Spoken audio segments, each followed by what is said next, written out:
अच्छा, केजन कॉस्टिंग या केजन मैन्युफैक्चरिंग पे हम बात कर रहे थे कि जापानीज जो है वो उन्होंने टेक्निक जो है ये निकाली है कि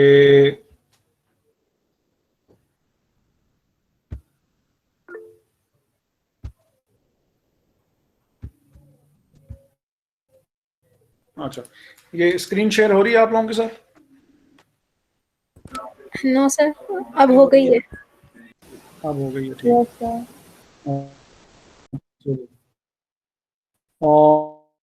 और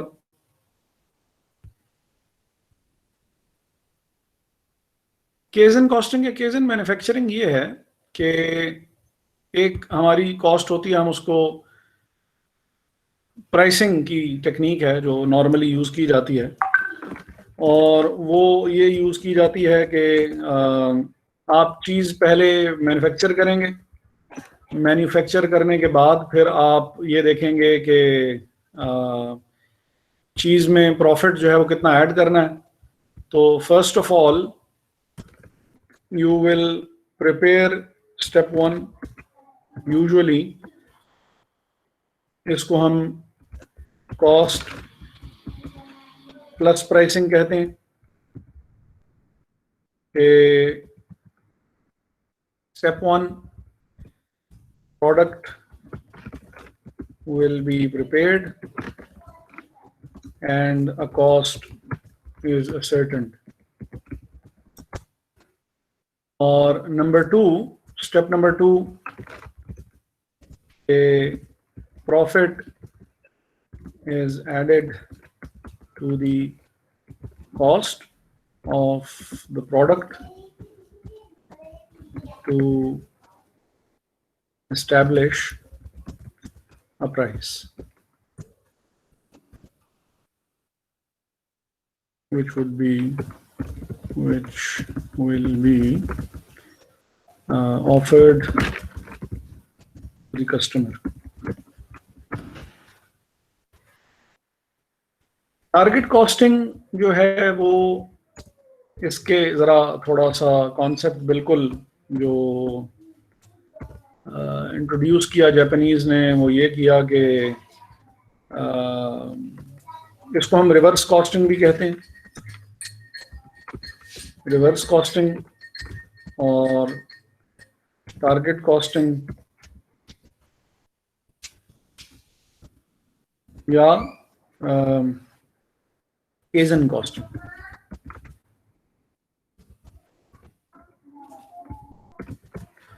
एक ही चीज का नाम है। इसमें जरा काम क्या होगा कि step number 1, establish a price that the customer can pay. पहली चीज ही ये आपने करनी है कि आपने वो प्राइस डिटरमिन करनी है जो कि वो पे कर सकता है। किसी ज़माने में जो ये जर्मन कार मैन्युफैक्चरर्स थे या जो American car manufacturers, Italian car manufacturers, ये लोग क्या, यानी ये कॉस्ट प्लस प्राइसिंग पे ही चला करते थे।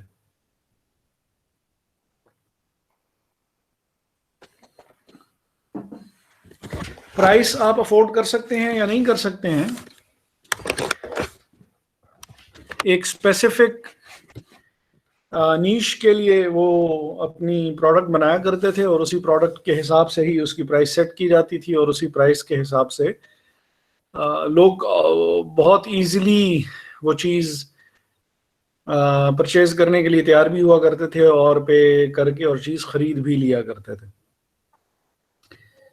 देन जापानीज केम अलोंग, इन्होंने किया कि यार प्रोडक्ट की क्वालिटी वही हो जो कि कस्टमर जो है वो रिक्वायर कर रहा है, और प्राइस वो हो जो कि वो अफोर्ड कर सकता हो, यानी उसको लग्जरी और जो परफॉर्मेंस है तो उसको मर्सिडीज वाली या उसको BMW वाली मिले, लेकिन प्राइस उसकी वो हो जो कि वो एक्चुअली पे कर सकता हो। अब स्टेप नंबर 2 में सिचुएशन क्या होगी कि सेलिंग प्राइस, जो कि वो पहले से ही वो देख चुके हैं कि भाई कस्टमर मार्केट सर्वेज और वो जो सारा मार्केटिंग का जो काम है वो इनको डिटरमिन करके बताएंगे कि यार लोग प्राइस कितनी पे कर सकते हैं। और सेकेंडली फिर आप क्या करेंगे कि जब सेलिंग प्राइस डिटरमिन हो गई है तो उसमें से प्रॉफिट डिडक्ट कर लिया जाएगा कि इतना प्रॉफिट जो है वो हम पे कर सकते हैं, इससे ज्यादा प्रॉफिट जो है वो हम पे नहीं कर सकते। ओह सॉरी, प्राइस तो डिटरमिन कर ली, उसमें से प्रॉफिट डिडक्ट कर लेंगे कि इतना प्रॉफिट तो हमने कमाना ही कमाना है। और then you will establish a cost जिसको आप टारगेट कॉस्ट कह रहे हैं कि अगर लोग मुझे 80 रुपीज पे कर सकते हैं,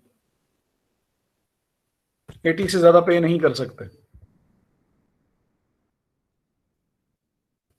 और सपोज के इसमें से मैंने 20 रुपीज का मैंने प्रॉफिट कमाना है, तो मुझे ये चीज हर सूरत में 60 रुपीज की तैयार करनी होगी। अब this might seem a very straight forward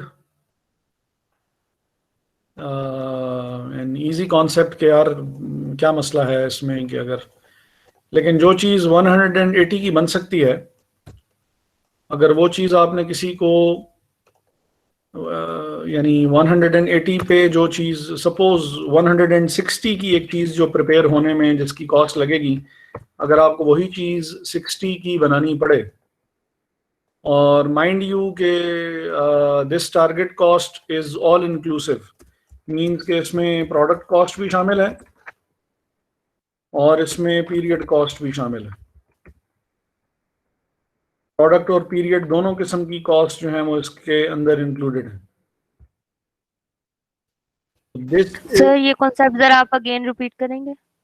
एक चीज है जो कि नॉर्मली प्रोड्यूस होने में सपोज 100 लगाती है, सपोज, और जो बाकी लोग हैं वो सपोज उसको 180 की बेच देते हैं, कि अभी प्रॉफिट और उसको हम छोड़ रहे हैं। मैं सिर्फ ये कह रहा हूँ कि वो 80 रुपीज का प्रॉफिट कमाते हैं नॉर्मली,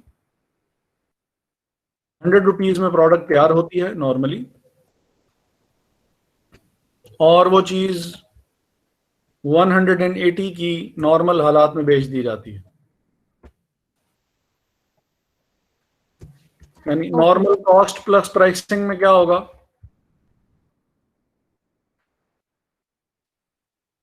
कि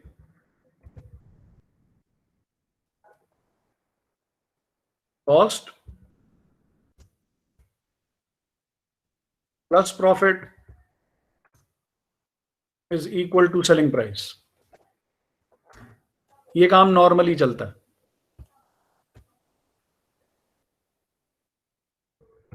180 की एक सेलिंग प्राइस है,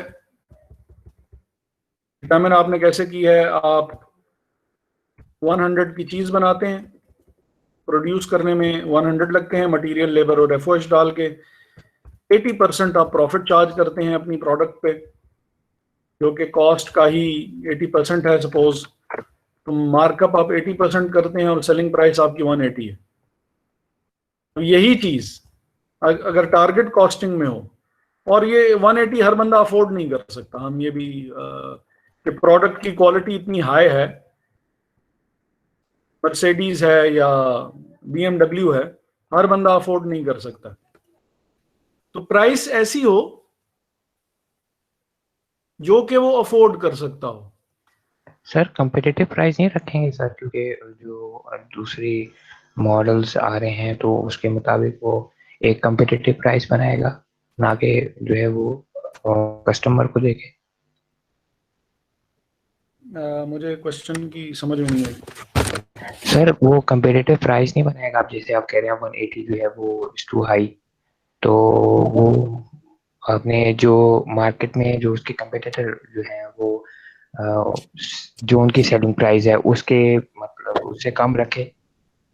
देखें, किसी जमाने में अब तो सिचुएशन थोड़ी सी चेंज जो है वो हो चुकी है और हो गई है।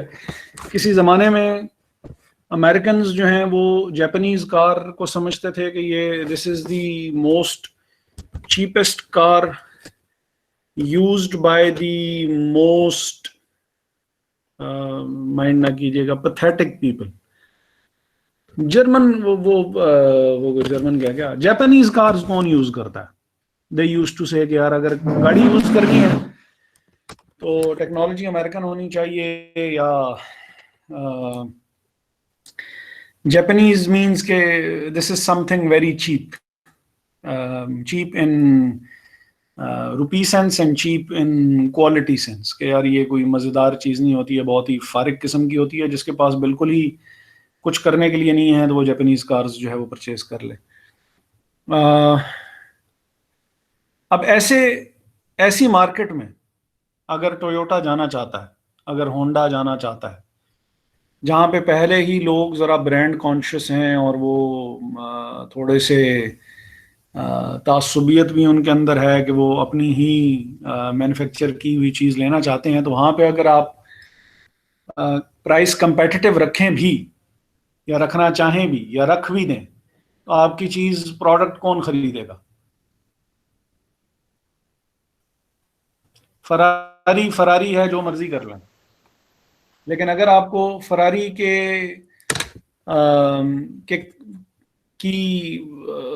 यानी काइंड ऑफ कंपटीशन वाली चीज अगर आपको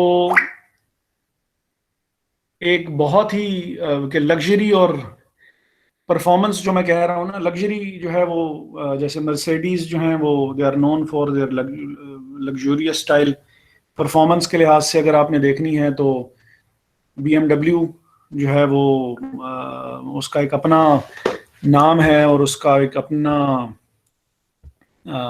उसकी मार्केट है जो कि उसके लिहाज से चलती है। तो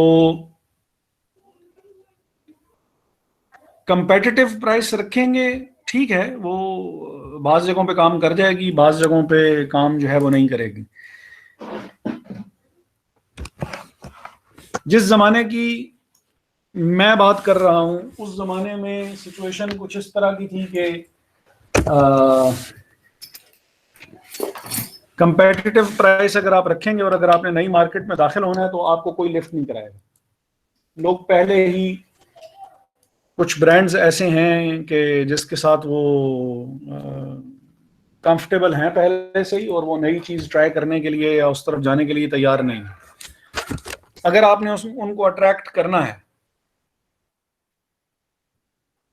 और मैसेज को अट्रैक्ट करना है कि वो आहिस्ता आहिस्ता आपकी तरफ जो है वो शिफ्ट करें और आप भी वहां पे मार्केट में अपनी जगह बना सकें, तो लग्जरी वो जो कि उनकी मुकाबले की हो और प्राइस वो जो कि उनसे अच्छी खासी कम हो, ताकि लोग कहें कि यार लग्जरी अगर उतनी ही है और प्राइस जो है वो, तो मैसेज आपकी तरफ जो है वो शिफ्ट करेंगे।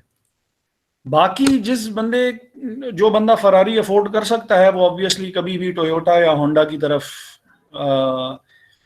प्रॉबेबली वो शिफ्ट ही ना करे, क्योंकि उसका एक अपना स्टाइल है, उसकी एक अपनी क्लास है, वो उस क्लास से बियॉन्ड कभी भी नहीं जाएगा। लेकिन मैसेज को अगर आपने अट्रैक्ट करना है और अपनी तरफ लेके आना है तो फिर आपको ये चीज़ ऑब्वियसली थोड़ी सी ये देखनी पड़ेगी कि जो मैसेज हैं, मैसेज से मुराद मीन्स के बहुत ज़्यादा नंबर्स में अगर आपने कस्टमर अपने बनाने हैं और आपने हर किस्म के बंदे को टारगेट करना है, अगर सिर्फ एक ही क्लास ऑफ पीपल को टारगेट नहीं करना बल्कि आपने ज़्यादा लोगों को अगर आपने टारगेट करना है तो फिर आपको उनके हिसाब से ही उनको प्राइस कोट करनी पड़ेगी।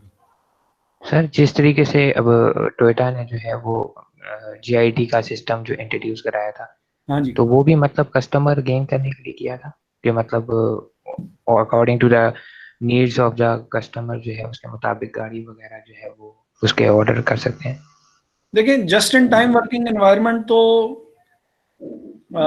वो सिस्टम ये है कि आपने कैसे अपने चैनल्स को जो कि प्रोडक्शन और सप्लाई के चैनल्स जो हैं उनको कैसे ऑप्टिमाइज करना है कि कॉस्ट बहुत ही ड्रास्टिकली आप उसको मैनेज कर सकें, रिमूव कर सकें, कॉस्ट उसको कम कर सकें, रिड्यूस कर सकें is the proper word, drastically reduce कर सकें, और जिसकी वजह से फिर आपको कंपेटिटिव एज हासिल हो जाए। उसमें ये इस चीज की तरफ तवज्जो नहीं दी गई थी जिसकी तरफ अभी हम आने वाले हैं थोड़ी देर में, कि ये अगर वो इस चीज को अगर वो अडॉप्ट करना चाह रहे हैं तो फिर उनको करना पड़ेगा क्या, या इसकी फिर रिक्वायरमेंट कैसे होगी। ये कैसे हो सकता है कि जो चीज 100 रुपए की बन रही है, वो चीज मैं किसी को यानी हमने ये बात की थी कि 100 रुपीज प्राइस हो, और वो इसमें से अगर सपोज के 30 या 40 या 20 इसमें से प्रॉफिट रखना चाह रहा है, तो मैं उसको 80 रुपीज की प्रोडक्ट बना के दे दूं, जो कि कोई 180 रुपीज की प्रोडक्ट बना रहा है, वो मैं 80 में कैसे बना सकता हूं। और वो 180 की प्राइस चार्ज कर रहा है, तो मैं प्राइस उसको इतनी कम ऑफर कर रहा हूं in comparison to that other product के वो मेरे पास जो है वो आ सके। ये खाली डिस्ट्रीब्यूशन चैनल्स को मैनेज करने से, ये खाली प्रोडक्शन प्रोसेस को मैनेज करने से बात काबू में नहीं आएगी। काफी हद तक ये किरदार ये भी अदा करेंगे, लेकिन ये सारी की सारी चीज उसमें वो नहीं हो सकती है। सिर्फ just in time working environment maintain करने से कंप्लीट इफेक्ट इसके ऊपर नहीं आ सकता। उस्मान साहब हैं? जी सर।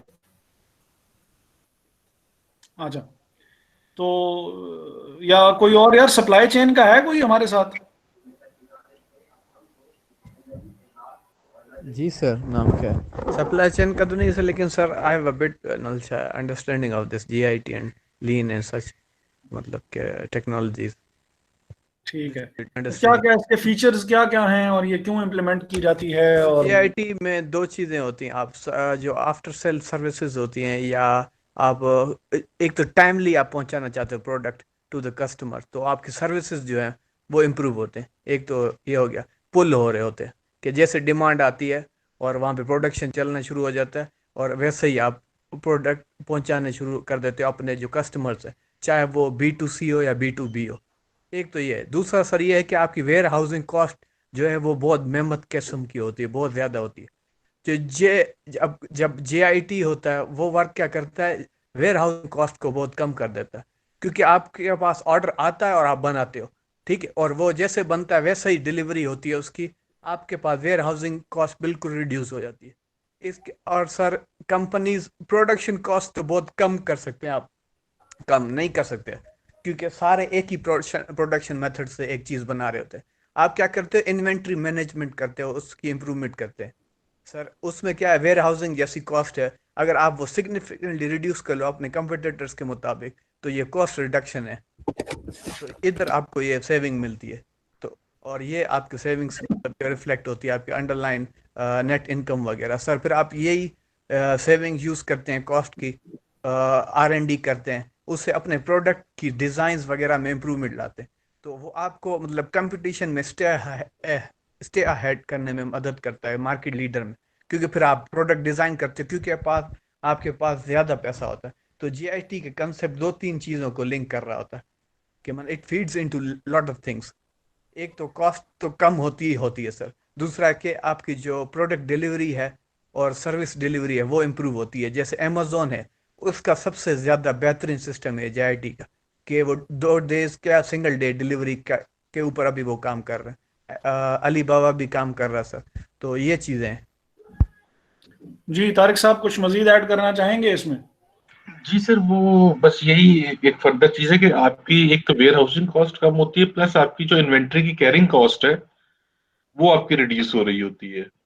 आप जाहिर है जब आप इन्वेंट्री को कैरी कर रहे होते हैं तो उसके अंदर आप उसको एक तो वेयर हाउसिंग आपने वेयर हाउसेस बनाए हैं, उसकी मेंटेनेंस कर रहे हैं, प्लस आपका सिग्निफिकेंट कैपिटल जो है और जो कि कॉस्ट ऑफ कैपिटल है वो आपकी रिड्यूस हो जाती है, क्योंकि आप इन्वेंट्री कैरी नहीं कर रहे होते। उस्मान साहब? मैं भी ऐड करूंगा सर, इसमें जो है ना वैल्यू चेन एक्टिविटीज को हम एनालाइज करते हैं कि वैल्यू चेन एक्टिविटीज़ में कहाँ पे जो है हमारी कॉस्ट ज़्यादा है, कि हम बेसिकली कॉस्ट लीडरशिप की तरफ जा रहे होते हैं कि अपनी कॉस्ट कम से कम करें। और इन्वेंट्री जो है ना सर इस JIT में मिनिमाइज़ की होती है कि इन्वेंट्री होल्ड जो है ना, हमारा इन्वेंट्री होल्डिंग कॉस्ट कम हो जाए, और जो कैपिटल टाई है जिसकी वजह से हमारी अपॉर्चुनिटी कॉस्ट एक अराइज हो रही है उसे भी हम कम कर सकें। तो उसके लिए JIT का कॉन्सेप्ट आया था कि जैसे ही कोई ऑर्डर आएगा तो हम तब प्रोक्योरमेंट करेंगे और मैन्युफैक्चरिंग स्टार्ट होगी कि हमारी कॉस्ट जो है ना वो रिड्यूस रहे। और टारगेट कॉस्टिंग भी तकरीबन इसी से लिंक है कि आप मार्केट को देखते हुए अपने प्राइसेस सेट करते हैं और फिर उसको जो है ना JIT से लिंक करते हैं कि इस प्राइस को कैसे मैं अचीव करता हूँ, JIT को लेके या दूसरी प्रोडक्शन किसी टेक्निक को लेके। ठीक हो गया। अच्छा, मोर और लेस बात सब ने जो है वो सेम ही की। इसमें जो मजीद बात मैं ऐड करता जाऊं, 3 एग्जांपल्स मैं यहाँ पे कोट करूंगा कि जिसमें जो मैं पॉइंट बेसिकली जो समझाना चाह रहा हूँ। नंबर 1, किसी ज़माने में 1970s से पहले पहले तक 71 की वॉर जब पाकिस्तान की हुई और बांग्लादेश जो है वो हमसे अलहदा हुआ, तो उससे पहले पहले पाकिस्तान, अब मुझे फिगर्स में थोड़ा सा कंफ्यूज हो रहा हूँ कि 92% था या 98% of the jute was produced by Pakistan, और वो भी सारी ईस्ट पाकिस्तान में ही प्रोड्यूस हुआ करती थी, बांग्लादेश में प्रोड्यूस हुआ करती थी। जूट पटसन को कहते हैं, और वो बेसिकली ये रस्सी और ये जो बोरियां वगैरह होती हैं, बोरी बनाने में इस्तेमाल होती है। और बोरियों से आपको पता ही है बहुत सख्त मोहब्बत है कराची में भाई लोगों को, तो हो सकता है कि वो सबसे बड़े उनके कस्टमर हुआ करते होंगे। लेकिन रस्सी और ये चीज सारी उससे बना करती थी। देन द गोराज invented nylon, which was more durable, which was more reliable, which was more long lasting, and it took the whole market और to the point कि जो जूट थी, jute just went out of the business kind of। अभी भी use होती है। अगर आप कभी ये जो सब्जी या फ्रूट मंडी वगैरह कभी आप चले जाएं तो सब्जी मंडी में आलू अभी भी अगर आपने कभी देखे हो तो वो ब्राउन कलर की, तो वो अभी भी इस्तेमाल होती है। लेकिन nylon took the major share of the whole market. उन्होंने प्रोडक्ट ही ऐसी नई प्रोड्यूस कर दी कि उस पुरानी वाली चीज से बहुत बेहतर, बहुत रिलायबल, बहुत लॉन्ग लास्टिंग तो प्रोडक्ट वो दूसरी वाली, और उससे चीपर भी। तो वो चीज ऑटोमेटिकली मार्केट से निकल गई। पर्पस वही फुलफिल कर रही है, वही सर्व कर रही है, उससे ज्यादा बेहतर है तो फिर ऑब्वियसली वो चीज इन दिस केस वो तो उससे भी पहले से भी चीज बराबर, पहले से भी ज्यादा बेहतर हो गई। तो जो चीज हम ये बात कर रहे हैं उसमें ये सारी चीजें कंट्रीब्यूट करेंगी, यानी जस्ट इन टाइम भी कंट्रीब्यूट करेगा कि हम 180 वाली चीज को 80 पे ले आए। But the most important contribution जो कि कोई कर सकता है वो हमारा इंजीनियर या वो लोग जिनके ये जिम्मे है कि वो प्रोडक्ट जिन्होंने मैन्युफैक्चर करनी है। सबसे ज्यादा जो मेजर रोल है वो उन लोगों का है।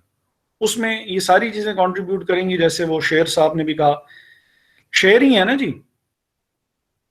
सर शर साहब, सर जो भी कर लें सर, कोई ठीक है।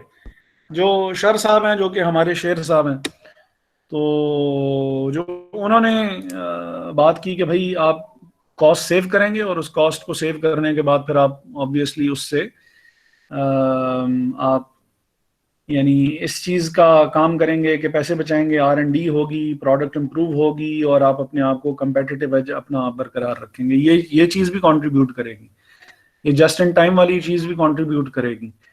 ये जो कैपिटल और कॉस्ट ऑफ कैपिटल की जो बात की तारिक साहब ने, वो चीज भी कंट्रीब्यूट कर रही है।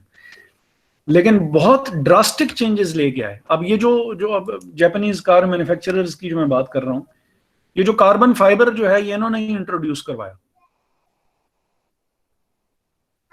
विच is more durable, which is more reliable, long lasting, easy to replace. ये चीज ये लोग लेके आए कि यार हम मटेरियल ही चेंज कर देते हैं, नंबर 1, और मटेरियल ऐसा यूज करते हैं जो कि जो एग्जिस्टिंग मटेरियल है उससे इसका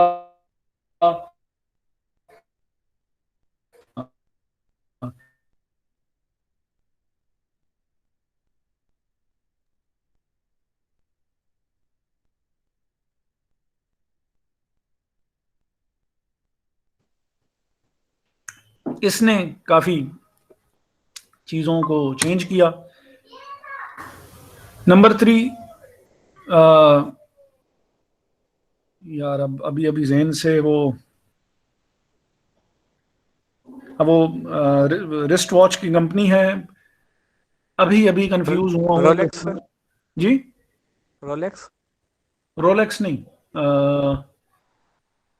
it was I guess Swatch, if I am not wrong. इस नाम में ना मैं बिल्कुल अभी अभी कोई 2-3 सेकंड 5 सेकंड पहले कंफ्यूज हुआ हूँ, उससे पहले पहले तक मुझे पता था। जापानीज है? जापानीज नहीं है, स्विस कंपनी है, if I am not wrong तो स्वॉच है, जो it's a very high quality brand, बहुत हाई क्वालिटी ब्रांड है, बहुत अच्छी घड़ियां बनाते हैं। इन लोगों ने क्या किया कि इनके इंजीनियर्स ने 2 साल लगाए इस रिसर्च एंड डेवलपमेंट में, जो शर साहब ने जो जिस तरफ तवज्जो भी दिलाई हमारी थोड़ी, और बाकियों ने भी बहुत खूबसूरत इनपुट इसमें दी। ये सारी चीजें कंट्रोल होंगी तो ये पीरियड कॉस्ट भी कंट्रोल में आएगी, जिसकी वजह से ये जाके और बात 80 पे आएगी, वरना ये इतने आराम से 80 पे आने वाली चीज है नहीं। तो एनी हाउ, उनकी जो घड़ी थी जो वो बनाया करते थे, it was made up of the 63 parts, और उनके अंदाजे के मुताबिक बात 80 रुपीज पे तब आनी थी 180 से, अगर ये घड़ी 41 पार्ट से बने तो। पार्ट्स में ना थोड़ी बहुत 1-2 पार्ट्स ऊपर नीचे हो सकते हैं, तो अगर हो गए तो मैं उसके लिए माजरत चाहता हूँ। 61 थे या 63 थे या कुछ इस तरह की बात थी कुछ, कि अगर हम 41 पार्ट्स पे घड़ी को लेके आ जाएं तो कॉस्ट जो है ना वो हमारे, प्लस वो बाकी ये जो सारी जो जस्ट इन टाइम और ये हम बीच में डालें और मैनेज करें तो बात 80 तक पहुंच जाएगी। इट टुक देम 2 years देर उनके इंजीनियर्स को, कि वो डिजाइनिंग में रेवोल्यूशन क्रिएट करें, एक रेवोल्यूशनाइज करें उसको, और बात जो है वो 41 पार्ट्स पे आ जाएं। If I am not wrong, और if my memory serves me right, तो 44 पार्ट्स पे जाके उनकी बस हो गई। उन्होंने कहा यार जो मर्जी कर लो ना, इससे कम पार्ट्स से घड़ी नहीं बन सकती है तुम्हारी। डायल पहले वो जो होता था वो भी 2 साइडेड था, वो उसको एक साइड पे ले आए, 1 साइडेड वो ले आए उसको, जो उसकी डिजाइनिंग और मैन्युफैक्चरिंग थी। और उन्होंने जैसे 2-3 पार्ट्स मिलके कोई एक कोई वो हो रहा हो, 2-3 पार्ट्स की जगह उन्होंने डिजाइनिंग में ऐसी चेंज की कि 2-3 पार्ट्स का काम एक पार्ट कर रहा हो। तो वो करते करते चेंजेस करते करते इट टुक देम 2 years, और फिर उनके इंजीनियर्स ने हाथ खड़े कर दिए कि भाई सपोज कि 44 पार्ट से कम पे हम बना सकते ही नहीं है, इस हमारी बस है। तो बस जितनी कॉस्ट हम रिड्यूस कर सकते थे कर ली, इससे ज्यादा कॉस्ट रिड्यूस और नहीं हो सकती है। तो sometimes you can achieve this by changing the way that you are producing that thing. इसमें इंजीनियर्स आपकी हेल्प कर सकते हैं. इंजीनियर्स इसमें भी हेल्प कर सकते हैं कि वो कोई एलॉय या कोई मटेरियल ही ऐसा नया निकाल लिया जो कि दूसरी प्रोडक्ट जो जिससे एग्जिस्टिंग प्रोडक्ट जो यूज़ कर रही है वो उससे बहुत बेहतर भी है, या उससे एटलीस्ट उसका कंपेटिटर है, बहुत क्लोज कंपेटिटर है, और वो कॉस्ट में आपको बहुत अच्छा और बेहतर फ़ायदा दे रहा है. तो चीज़ आप उससे जो है वो प्रोड्यूस करेंगे तो आपकी कॉस्ट भी रिड्यूस हो जाएगी. प्लस फिर आपको ये बाकी सारी चीज़ें भी करनी पड़ेंगी जो आप कर रहे हैं, ये जो जस्ट इन टाइम की और बाकी हमने बात की. तो तब कहीं जाके आप ये काम कर सकते हैं कि आप ये चीज़ 100 की बेच के और प्रॉफिट कमा सकते हैं. And you can attract message, and they did that. यानी ये सारी हाइपोथेटिकल बातें नहीं हैं, ये एक्चुअली दुनिया देख चुकी है इस चीज़ को कि कैसे उन्होंने रेवोल्यूशन क्रिएट किया और उन्होंने कैसे मार्केट में जो है वो अपनी जगह बनाई और यूनिट सेल किए अपने कि अब one of the top most brands में जापानीज कार मैन्युफैक्चरर्स जो हैं वो शामिल हैं. जबकि और उनकी उन मार्केट्स तक भी उनकी रीच हो चुकी है जो कि पहले शायद जो है वो हो नहीं सकती थी. तो it was a very interesting kind of change जिसने लोगों को इस चीज़ के ऊपर जो है वो कि डिज़ाइन चेंज किया जाए या पार्ट्स चेंज किए जाएं या इंजन में चेंज लाई जाए और उसको इम्प्रूव किया जाए कि वहाँ पे कॉस्ट रिड्यूस कर सकें, मटेरियल में हम कोई चेंज कर सकें वगैरह वगैरह, जिसकी वजह से ये सारी चीज़ जो है वो हमारे काबू में आ सके. क्लियर है जी? जी सर. जी सर. सर हाँ जी. सर अगर सर्विस इंडस्ट्री में देखा जाए तो उसमें ये किस लिए एप्लीकेबल होगा? देखिए सर्विस इंडस्ट्री में जहाँ तक उसकी बात है तो सर्विस इंडस्ट्री का तो मेजर काम जो है वो तो ये है कि उन्होंने तो सर एयरबीएनबी जो है वो एग्जांपल है सर. होटलिंग को उसने चेंज कर दिया एक तरीके से. वो सर्विसिंग इंडस्ट्री है. साउथ वेस्ट एयरलाइंस है, उन्होंने भी चेंज कर दिया, वो भी सर्विसिंग इंडस्ट्री है. कैसे? साउथ वेस्ट एयरलाइंस में जितनी भी एक्टिविटीज थी लो कॉस्ट लीडरशिप से मतलब चेंज कर दी. जैसे कि एजेंट्स यूज किए जाते हैं, आपको पता है कि वर्ल्ड ओवर नाम के मेजर एयरलाइंस है, तो वो क्या करते हैं एजेंट्स के थ्रू टिकट्स देते हैं. ठीक है सर. तो इन्होंने ऑनलाइन कर दिया है और डायरेक्टली आप मतलब उनके पास पहुंच के एयरपोर्ट पे वहां से आप ले सकते हो टिकट. ठीक है. तो एक तरीके से वो एजेंट का जो इंटरमीडिएरी था उसका कॉस्ट कम हो गया. फिर सर अमेरिका के अंदर क्योंकि वहां पे पहले स्टार्ट हुआ, तो जितने भी बड़े मेजर एयरपोर्ट्स थे ना, तो उनकी गेट कॉस्ट होती है सर. आपको एक कॉस्ट देनी पड़ती है हर एयरलाइन को. तो उन्होंने क्या किया कि बड़े बड़े मेजर एयरपोर्ट्स की बजाय छोटे छोटे एयरपोर्ट्स को मतलब कि टारगेट करना शुरू कर दिया. ठीक है. कि वहां पर उन्होंने मतलब स्टेशन उनका कोई कॉस्ट होता है सर गेट कॉस्ट, तो उससे उनकी कॉस्ट एक तरीके से और कम हुई.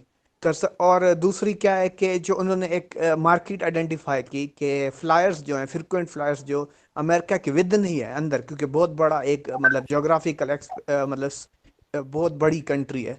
ठीक है. जिस तरह रशिया है और चाइना, ये तीनों बहुत बड़ी कंट्री, इंडिया भी.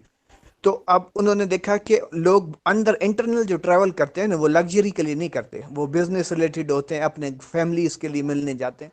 तो उनको ज़्यादा सर्विसेज की ज़रूरत नहीं होती, ये मील सर्विसेज और बहुत लग्जूरियस किस्म की. तो उन्होंने ये लग्जूरियस सर्विसेज कम की और फिर स्टैंडर्डाइज किए कि पहले इससे पहले क्या होता था साउथ वेस्ट एयरलाइन से कि हर किस्म का जेट यूज़ करते थे. नाम के बिग जेट्स थे, छोटे जेट्स थे, प्राइवेट जेट्स थे. इन्होंने क्या किया एक ही जेट इस्तेमाल किया, उनकी मेंटेनेंस एक ही किस्म की थी और एक ही किस्म की टीम्स, ताकि उनकी ट्रेनिंग भी इजीली हो सके. फिर मेंटेनेंस कॉस्ट भी आपकी स्टैंडर्डाइज हो गई. तो सर ये सारी मतलब के जो एक्टिविटीज़ हैं उन्होंने इस चीज़ को इस्तेमाल करके मतलब कॉस्ट कम की. उबर और करीम है। जी सर, एक और एग्जांपल एयरबीएनबी है सर, वो भी। सर्विस प्रोवाइड करनी है उन्होंने, और उन्होंने सॉफ्टवेयर बना लिया है। बेसिक जो उनकी कॉस्ट लग रही है वो सॉफ्टवेयर पे लग रही है, और सॉफ्टवेयर के थ्रू ही सारा कुछ मैनेज हो जाना। उनको वो जो कैपिटल जो चाहिए था, कैपिटल इन्वेस्ट करना था कि भाई वो अम, हाँ, कि जो, एक मिनट के लिए एक्सक्यूज कीजिएगा।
ठीक, अच्छा जी, तो सॉरी क्या बात हो रही थी? सर हम उबर और करीम की बात कर रहे थे। हाँ, उबर और करीम जो है वो, उबर और करीम सॉफ्टवेयर ही है जो उन्होंने मेंटेन किया हुआ है, और उसी के थ्रू जो पहले जैसे वो ये होता था कि कैपिटल कॉस्ट उनकी काफ़ी लगा करती थी कि यार गाड़ियाँ उन्होंने खुद लेनी है या लीज पे लेंगे, तो लीज पे भी ऑब्वियसली लेंगे तो कॉस्ट उधर उधर भी उनको पे करनी ही पड़ेगी। फिर ये है कि अगर उन्होंने फ्लीट एक रखा हुआ है व्हीकल्स का, तो उस फ्लीट को कहीं ना कहीं फिर ऑब्वियसली फिर उसकी रखना भी है, तो उसके लिए स्टोरेज वगैरह भी चाहिए होगी, फिर उसके लिए रिपेयर एंड मेंटेनेंस का अलहदा हिसाब किताब आपको रखना पड़ेगा। रिपेयर एंड मेंटेनेंस के लिए जो मटेरियल्स हैं वो तो चाहिए ही चाहिए हैं, रिपेयर एंड मेंटेनेंस वाले लोग भी चाहिए होंगे, वरना बाहर से काम करवाएंगे तो वो उसकी प्राइस भी काफ़ी ज़्यादा आपसे चार्ज करेंगे वगैरह वगैरह। आप you have avoided all that, और आपने जो सिर्फ एक सॉफ्टवेयर रखा हुआ है, कुछ उसकी सर्वेलेंस और उसकी कंट्रोल के लिए आपने लोग हायर करके रखे हुए हैं। बाकी लोगों की गाड़ियां हैं, वही रिपेयर एंड मेंटेनेंस जाने, वही एक्सीडेंट हो तो वही बंदा जाने कि क्या हो रहा है क्या नहीं हो रहा है। उसी ने ही जो पेट्रोल और वो सारा खर्चा है वो उसने खुद ही देखना है, और आपको जो है वो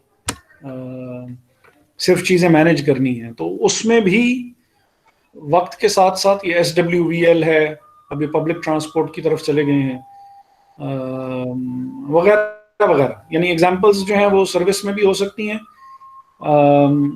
अगर वो आप नॉर्मल उससे ज़रा हट के अगर आप ब्रोकरेज इंडस्ट्री भी है सर, उसके अंदर भी काफी ज्यादा मतलब ह्यूमन कॉस्ट खत्म हो गई, रोबो एडवाइजर्स आ गए। ठीक हाँ है जी, सर, ट्रांजैक्शन कॉस्ट वो भी बहुत ज्यादा सिग्निफिकेंट रिड्यूस हो गई। चार्ल्स श्वाब है सर, ई ट्रेड, मेरी ट्रेड। बिल्कुल बिल्कुल। तो होपफुली के एग्जांपल्स कुछ समझ में आ गई होंगी और आप एग्री करती हैं उनसे। Yes sir. ठीक, और मेरे जहन में ये उबर करीम की एग्जांपल थी, इसीलिए मैंने क्वेश्चन पूछा था। ठीक हो गया। वही एक रिक्वेस्ट थी, आप ये एग्जांपल्स चैट बॉक्स में लिख दोगे जो आपने बताई हैं। Airbnb है,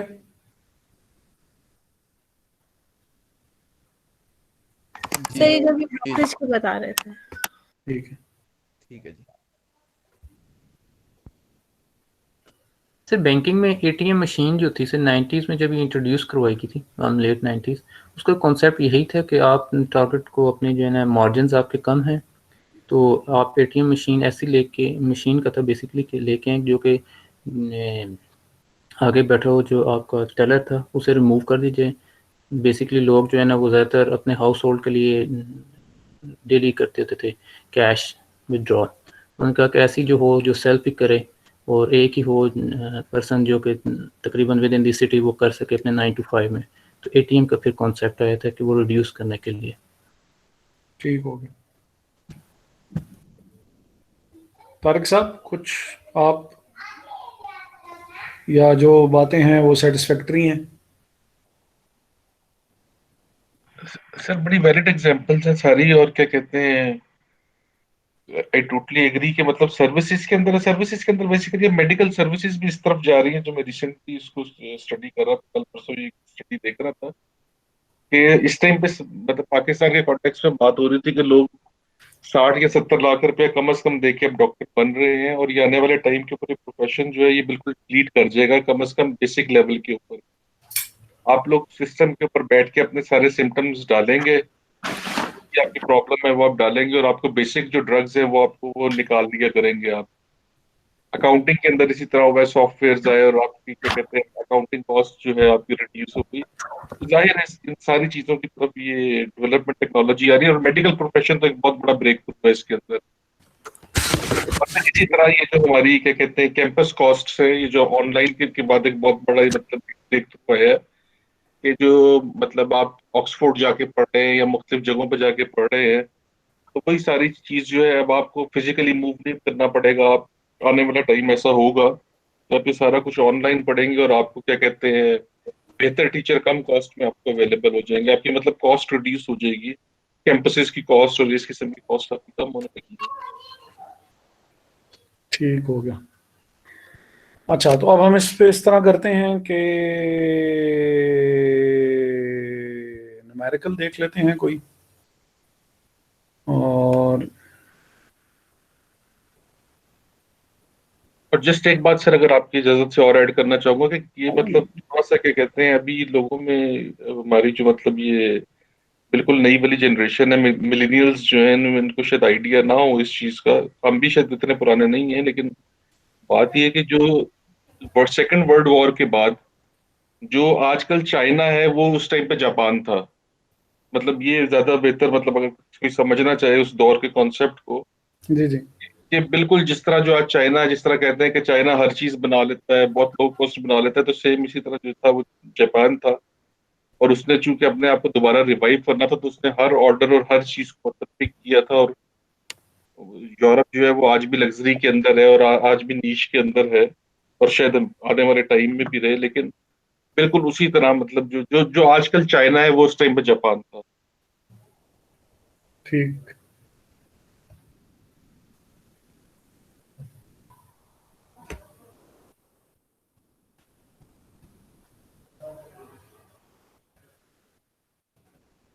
सही है। तो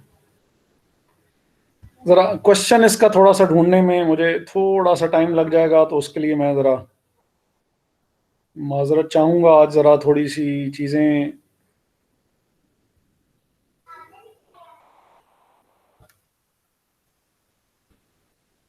मैं चाह रहा हूँ, एक क्वेश्चन देखें जरा थोड़ा सा अच्छा सा।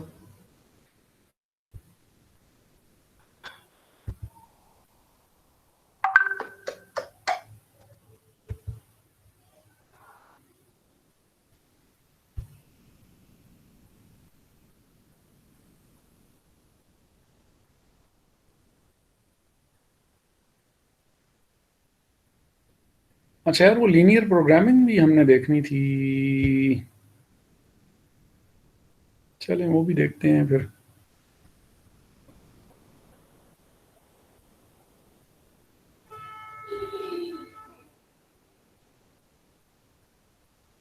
हाँ, ठीक हो गया।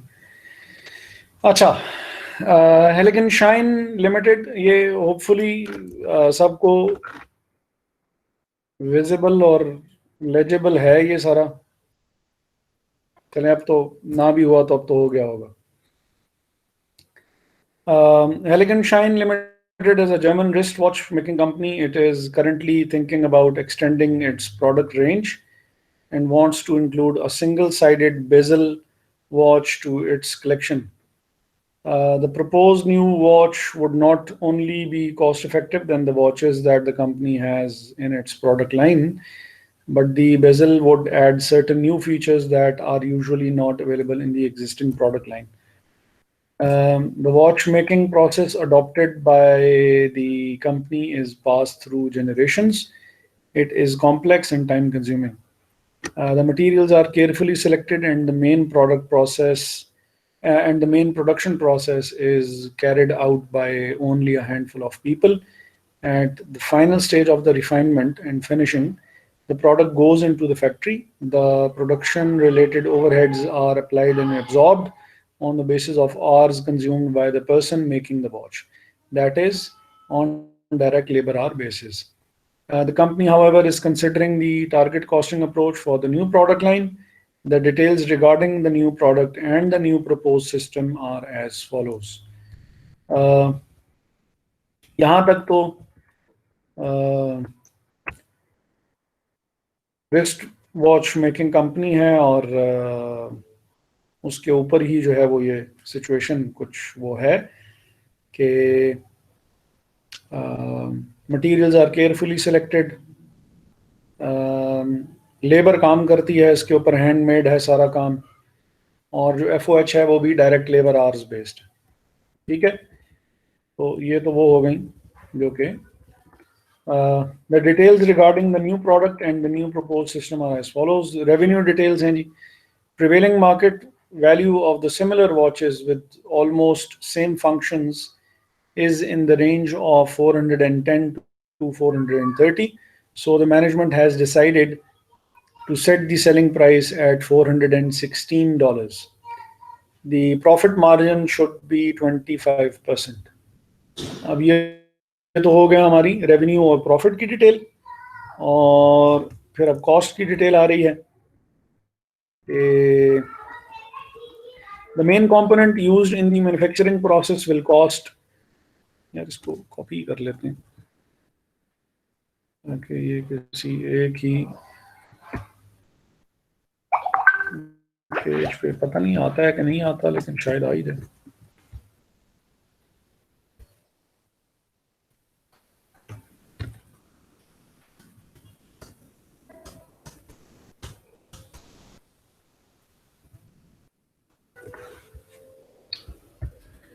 अच्छा, तो कॉस्ट डिटेल्स में क्या है कि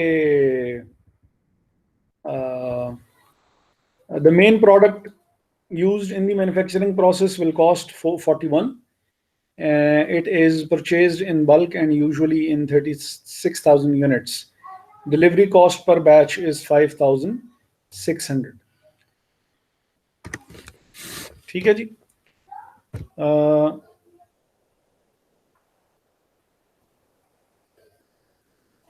अच्छा, तो ideally 250 milligram of alloy would be used in making of the bezel. This includes, however, amount of alloy lost in the cutting process, which is roughly 3%. The alloy cost 60 per kg. During the second phase of the production, when the product goes into the factory, material is further added to give it a sleek look. These materials cost 23 per watch. Labor is paid $210 for each watch made. Data regarding the manufacturing overheads is given below. Manufacturing cost है जनवरी और फरवरी की उन्होंने बताई हुई, और direct labour hours उन्होंने बताए हुए हैं जो कि 18,000 है और 24,000 है। Budgeted direct labor hours are estimated to be 240,000 in a given year, or administration and selling overheads amount to rupees 12.5% of the selling price. If the Heiligen Schein Limited is to follow a target costing system, what process should the company undertake? calculate the expected target cost per watch produced and identify any target cost gap if any. अच्छा, ये जो target cost gap की शुक्र है चले उन्होंने बात कर दी, वरना वो मेरे जहन से ये चीज़ निकल गई थी। टारगेट कॉस्ट गैप जो है वो अब हमने तो टारगेट कॉस्ट रखी है, सपोज जैसे वो हमने नहीं बात अभी थोड़ी देर पहले की थी, वो तो पार्ट्स के हिसाब से खैर की थी कि वो 63 और वो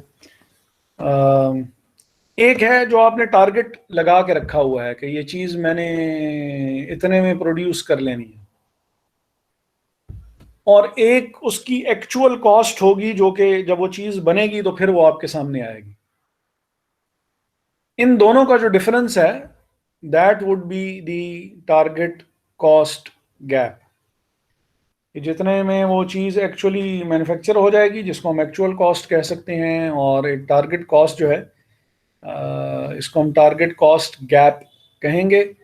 ये जितना कम से कम हो उतनी ज़्यादा फिर ऑब्वियसली जो प्रॉफिट आप हासिल करना चाह रहे हैं या कमाना चाह रहे हैं उतना काम आपके लिए इजी हो जाएगा। जितनी ये कॉस्ट ज़्यादा, ये गैप ज़्यादा होगा उतना ऑब्वियसली आपका प्रॉफिट रिड्यूस हो जाएगा।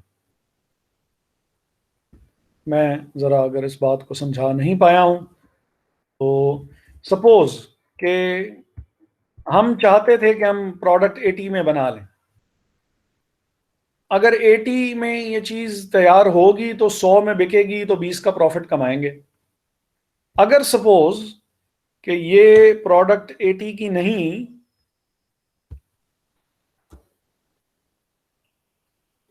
बल्कि सपोज 86 की प्रोड्यूस हुई है एक्चुअली,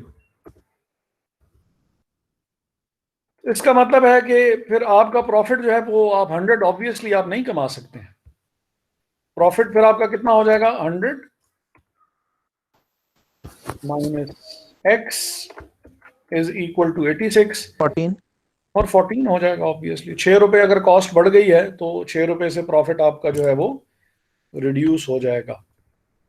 तो इस चीज़ को जहन में रखना होगा कि ये जो टारगेट, अब ये जो टारगेट कॉस्ट गैप है ये बेसिकली ये 6 रुपीज़ का है जो कि आपकी टारगेट कॉस्ट और आपकी एक्चुअल कॉस्ट का डिफरेंस है। क्लियर है? Okay sir. Yes sir. अच्छा, अब हमें यहाँ पे करना ये है कि सबसे पहले तो हम ये देख लेते हैं कि रेवेन्यू हमारा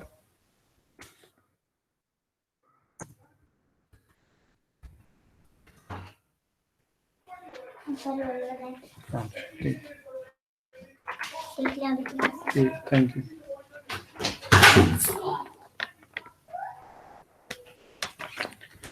अच्छा जी, रेवेन्यू हमारे पास हो गया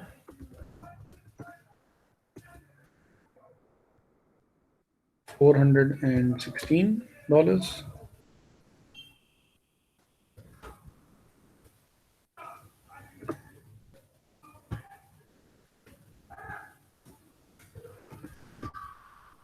प्रॉफिट हमारे पास हो गया 25%। ये 25% किस चीज का होगा सर? रेवेन्यू का ये 41। रेवेन्यू का ही 25%। हाँ, क्योंकि प्रॉफिट मार्जिन का हुआ है, मार्जिन जो है वो मार्कअप होता तो वी कुड हैव थॉट के ये शायद कॉस्ट का 25% हो, लेकिन मार्जिन की बात की हुई है तो ये 25% जो है वो, अगर ये 25% मार्जिन है इसका मतलब है 25% ऑफ द $416 रेवेन्यू, और this would come up to be $104। और सर अगर इधर मार्कअप होता तो हम कॉस्ट का 25% लेते। हाँ, लेकिन वो फिर कॉस्ट क्योंकि हमारे पास फिलहाल है नहीं जी। तो फिर हमें क्योंकि रेवेन्यू गिवन है तो कैलकुलेट फिर भी हो सकता था। कैसे हो जाता, कैसे कैलकुलेट हो सकता था? कॉस्ट प्लस प्रॉफिट बल्कि मैं क्यों बताऊं। अगर ये प्रॉफिट, ये किसने सवाल पूछा? सर मैंने। मैंने, वो मेरे सामने उस स्क्रीन पे आ नहीं रहा ना, तो ये मैं कौन है? समरा। समरा ने, ठीक है। तो हम समरा के अलावा जो है हम बाकी लोगों से सवाल पूछ लेते हैं कि अगर ये प्रॉफिट जो है वो 25% ऑन कॉस्ट होता तो फिर ये यहाँ पे फिगर क्या आ रही होती? अभी तो हमने फिगर यहाँ लिख ली 416, लेकिन अगर ये 25% ऑफ कॉस्ट होता तो फिर प्रॉफिट की अमाउंट क्या आती? कैलकुलेट करके बताएं, मैं भी कैलकुलेट कर रहा हूँ।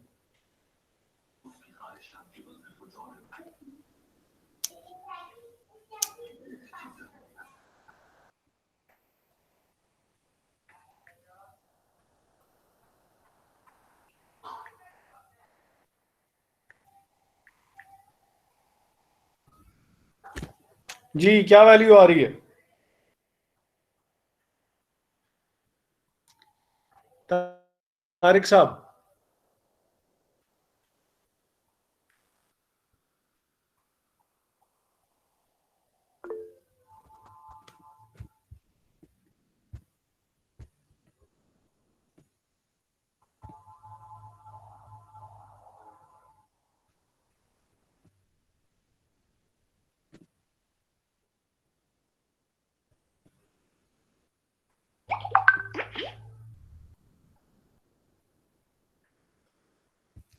तारिक साहब अभी कैलकुलेट कर रहे हैं। मोहम्मद अजीम सरवर,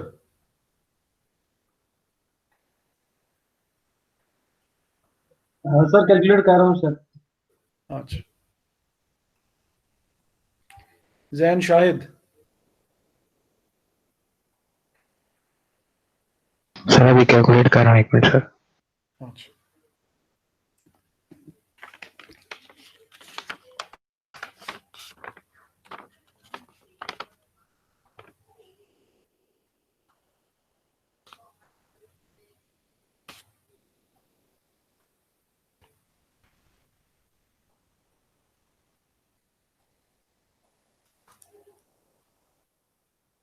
ताहिर महमूद मरवत,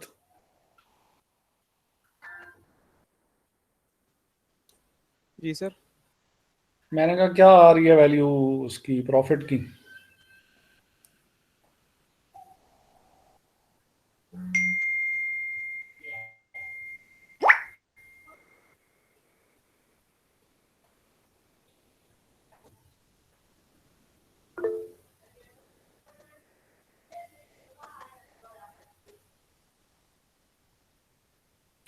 उस्मान साहब मैसेज कर दें, सबके सामने ना बताएं। अगर 80s की रेंज में है तो फिर दोबारा हाथ खड़ा कर दें, अगर नहीं है तो फिर वैसे बता दें चलें।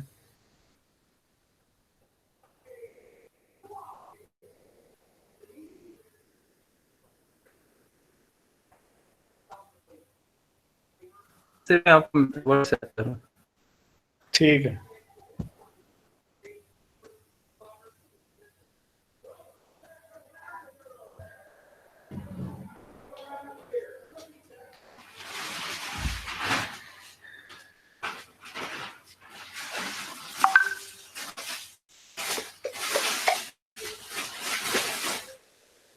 बिल्कुल सही है।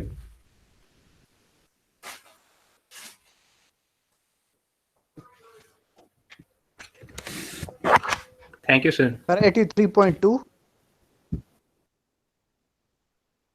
83.2 आ रहा है जी। Yes sir, 83.2। बिल्कुल सही है। अब उन लोगों के लिए जिनका 83.2 नहीं आ रहा, cost plus profit is equal to selling price या सेल्स। अगर प्रॉफिट कॉस्ट पे डिपेंड कर रहा है तो कॉस्ट हमारे लिए बेस प्राइस होगी, और बेस प्राइस को हम 100 या x सपोज करते हुए खुद से ही 100 वैल्यू असाइन कर देते हैं, वरना कोई भी वैल्यू असाइन कर लें उससे फर्क कोई पड़ता नहीं है। Profit is 25% of cost means 25% of x जो कि 100 है, और 25% ऑफ 100 बेसिकली 25 ही बनेगा, और सेल्स जो होगी वो हमारे पास 125 हो जाएगी। अब सेल्स ही हमें गिवन है जो कि है 416, तो 416 को हम डिवाइड करेंगे 125 से, और जब 25 से मल्टीप्लाई करेंगे तो प्रॉफिट हमारे पास आ जाएगा जो कि 83.2 है, और रिमेनिंग अमाउंट जो होगी वो ऑब्वियसली कॉस्ट की होगी। तो हमने यूनिटरी मेथड को यूज करते हुए 125 से इसको हमने डिवाइड किया, मल्टीप्लाई किया इसको 25 से, तो हमारे पास प्रॉफिट आ जाएगा।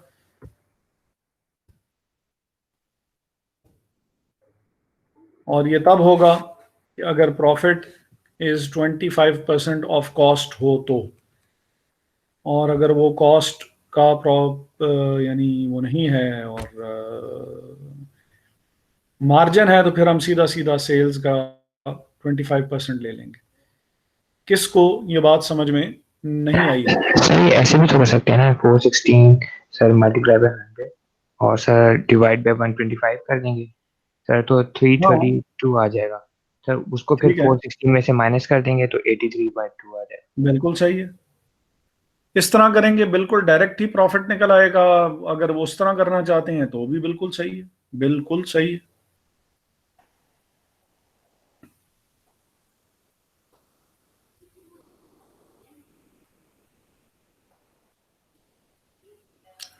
किसी को समझ में ना आई हो? सर आ गई सर। तो अभी जो हमने निकाली थी वो 102 थी कि 104 थी? 104 थी आई गेस। 104 सर। ये 104 सर। इसका मतलब है कि जो टारगेट कॉस्ट हमारे पास आई कि जिसमें हमने सब कुछ तैयार कर देना है, वो 416 में से जब 104 आप डिडक्ट करेंगे तो अमाउंट क्या आएगी जी?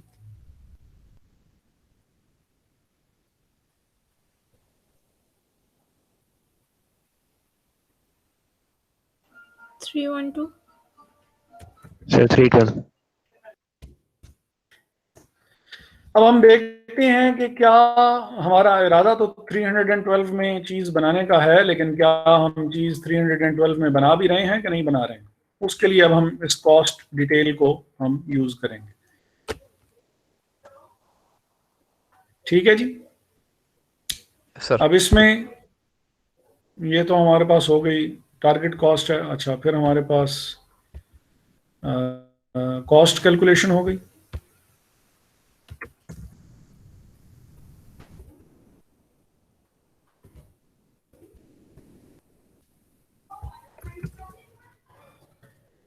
एक तो मटेरियल कॉस्ट कितनी है जी?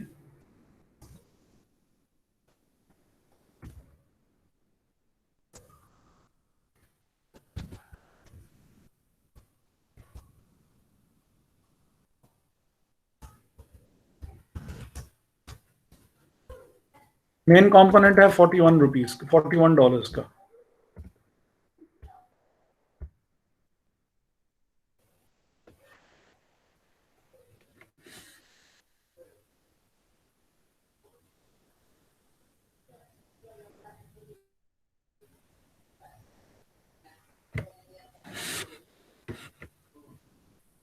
ये क्लियर है? जी सर। जी सर।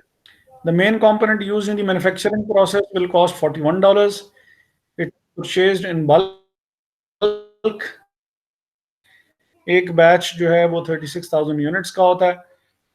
5,600 इसके ऊपर हमारी टोटल कॉस्ट आती है। 36,000 यूनिट्स इसके ऊपर होते हैं, तो इसका मतलब है कि 41 मल्टीप्लाई बाय 36,000 कर देंगे इसमें।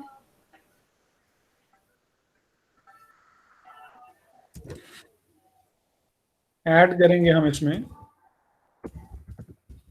डिलीवरी कॉस्ट, और वो कैसे आएगी? 5,600 कॉस्ट पड़ रही है, 36,000 यूनिट्स हैं,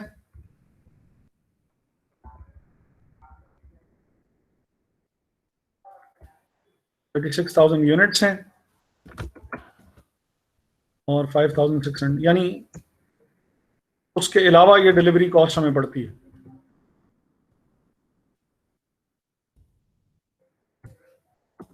जो चीज की कीमत है वो 41 है,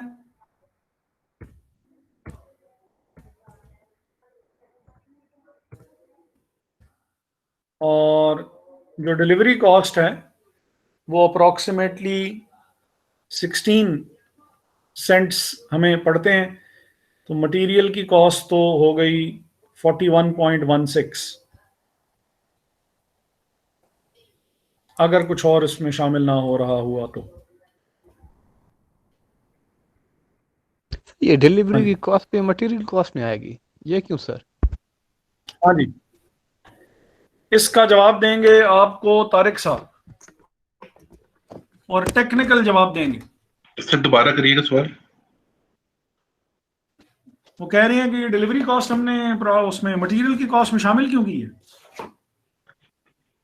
सर क्योंकि वो जब तक मटेरियल हमारे पास एट द साइट पहुंचेगा नहीं तो वो यूज नहीं हो सकता, इसलिए उस मटेरियल की कॉस्ट के अंदर उसको ऐड करना पड़ेगा, क्योंकि उसकी कॉस्ट जो है वो तब तक क्या कहते हैं, मटेरियल की कॉस्ट फर्स्ट करेगा 100 रुपीज है, लेकिन वो किसी डिस्टेंट जगह पे पड़ा है, आपके पास अवेलेबल टू यूज तो तभी होगा जब वो आपके पास पहुंचेगा, तो इसलिए आपको उस पर फ्रेट ऐड करना पड़ेगा। यानी आपके पास जब वो अवेलेबल टू यूज होने तक उसकी जो कॉस्ट है वो आपको सारी ऐड करनी पड़ेगी। शर साहब, ये इंतहाई आसान फहम सादा तरीन लैंग्वेज में उन्होंने आपको बात समझा दी है। जी सर। मसलन एक गाड़ी है, आपको पसंद है कोई, जरा कौन सा ब्रांड पसंद है आपको, तो कोई जो इंपोर्ट करना पड़े? अच्छा सर, फरारी कर लें सर।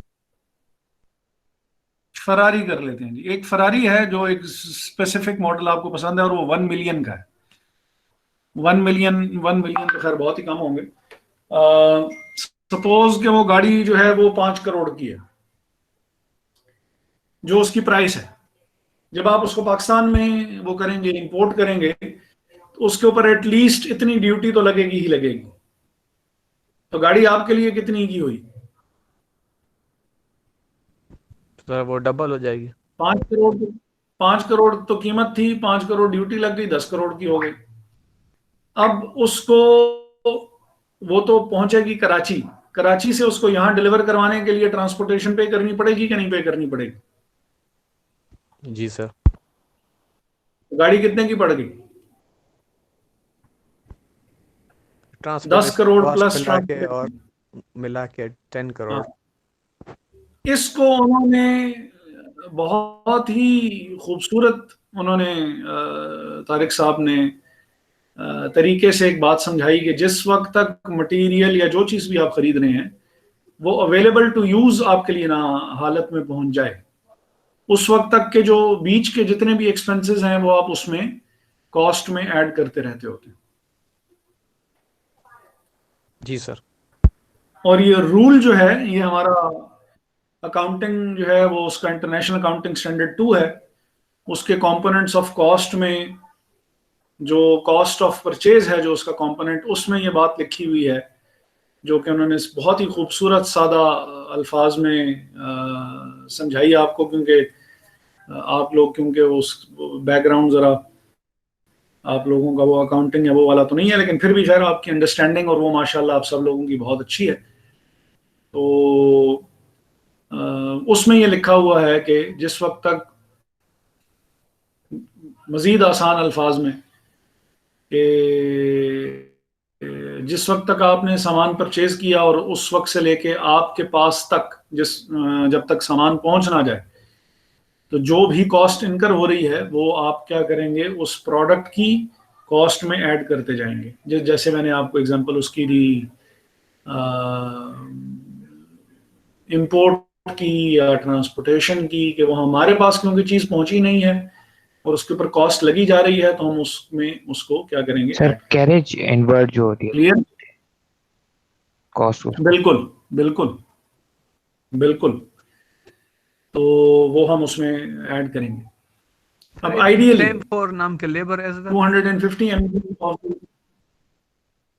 दोबारा से सर मैं नहीं समझ सका। जी सर, ये डायरेक्ट लेबर के लिए भी इसी तरह होगा, जैसे कि सर पहले माइनिंग और स्टील इंडस्ट्री बड़ी मतलब कि लेबर इंटेंसिव थी, तो बड़ी बड़ी बसेस में लेबर्स को लाया जाता फैक्ट्रीज में, हाँ तो वो तब भी यही कॉस्ट मतलब इसी के अंदर लेबर के अंदर ही शामिल की जाती होगी।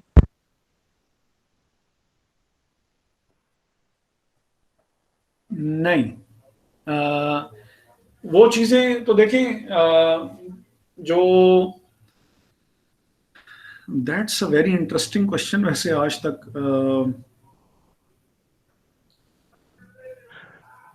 सर इसी तरह इसको हेड वो कौन सा एफओएच में टास्क चली है? जाती हैं, सही कह रहे हैं, वो एफओएच बन जाती हैं, जिसको ये आप पता नहीं दूसरा टर्म यूज करते हैं, मतलब ओवरहेड में ही आती है। तो चीजें इसी तरह ही है, जितने भी ये प्रोडक्शन रिलेटेड चीजें होती हैं, तो इसीलिए मतलब उसको कॉस्ट ऑफ सर वो गुड्स इंडायरेक्ट कॉस्ट होगी ना सर, इंडायरेक्ट कॉस्ट होगी सर। सर जो देखें अब इसमें, हाँ जी, सर वो इंडायरेक्ट कॉस्ट होगी, क्योंकि जो है हम जो प्रोडक्ट बना रहे हैं उस पे जो मतलब मटेरियल लग रहा है, अब मटेरियल की तो हमने कैरेज इनवर्ट के साथ उसको इनकॉर्पोरेट कर लिया, लेकिन लेबर जो है वो जो काम करेगी उस पे वो डायरेक्ट हम उसके इंक्लूड करेंगे। इनडायरेक्ट वही सही कह रहे हैं तारिक साहब, वो जो है वो एफओएच में चल जाएगी।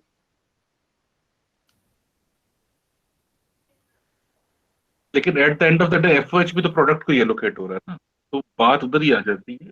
ठीक है, मैं इस चीज से मैं शर साहब बहुत ही खूबसूरत सवाल किया आपने, और जमानों बाद कोई ऐसा सवाल आया जिसने मुझे सोचने पे मजबूर किया।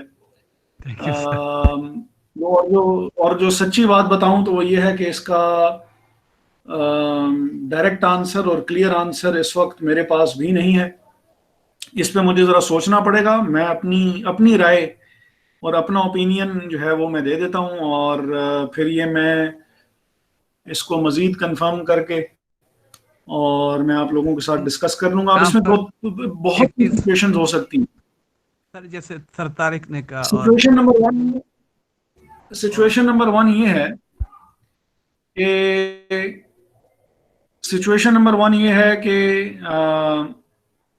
हम वो जो ट्रांसपोर्ट हम जो उनको प्रोवाइड कर रहे हैं उसके हम उनसे कोई ना कोई चार्जेस वसूल करते हैं, जो कि उनकी which is adjusted against their salaries. तो फिर तो ना ये लेबर कॉस्ट में तो खैर ये किसी सूरत में जाना चाहिए ही नहीं।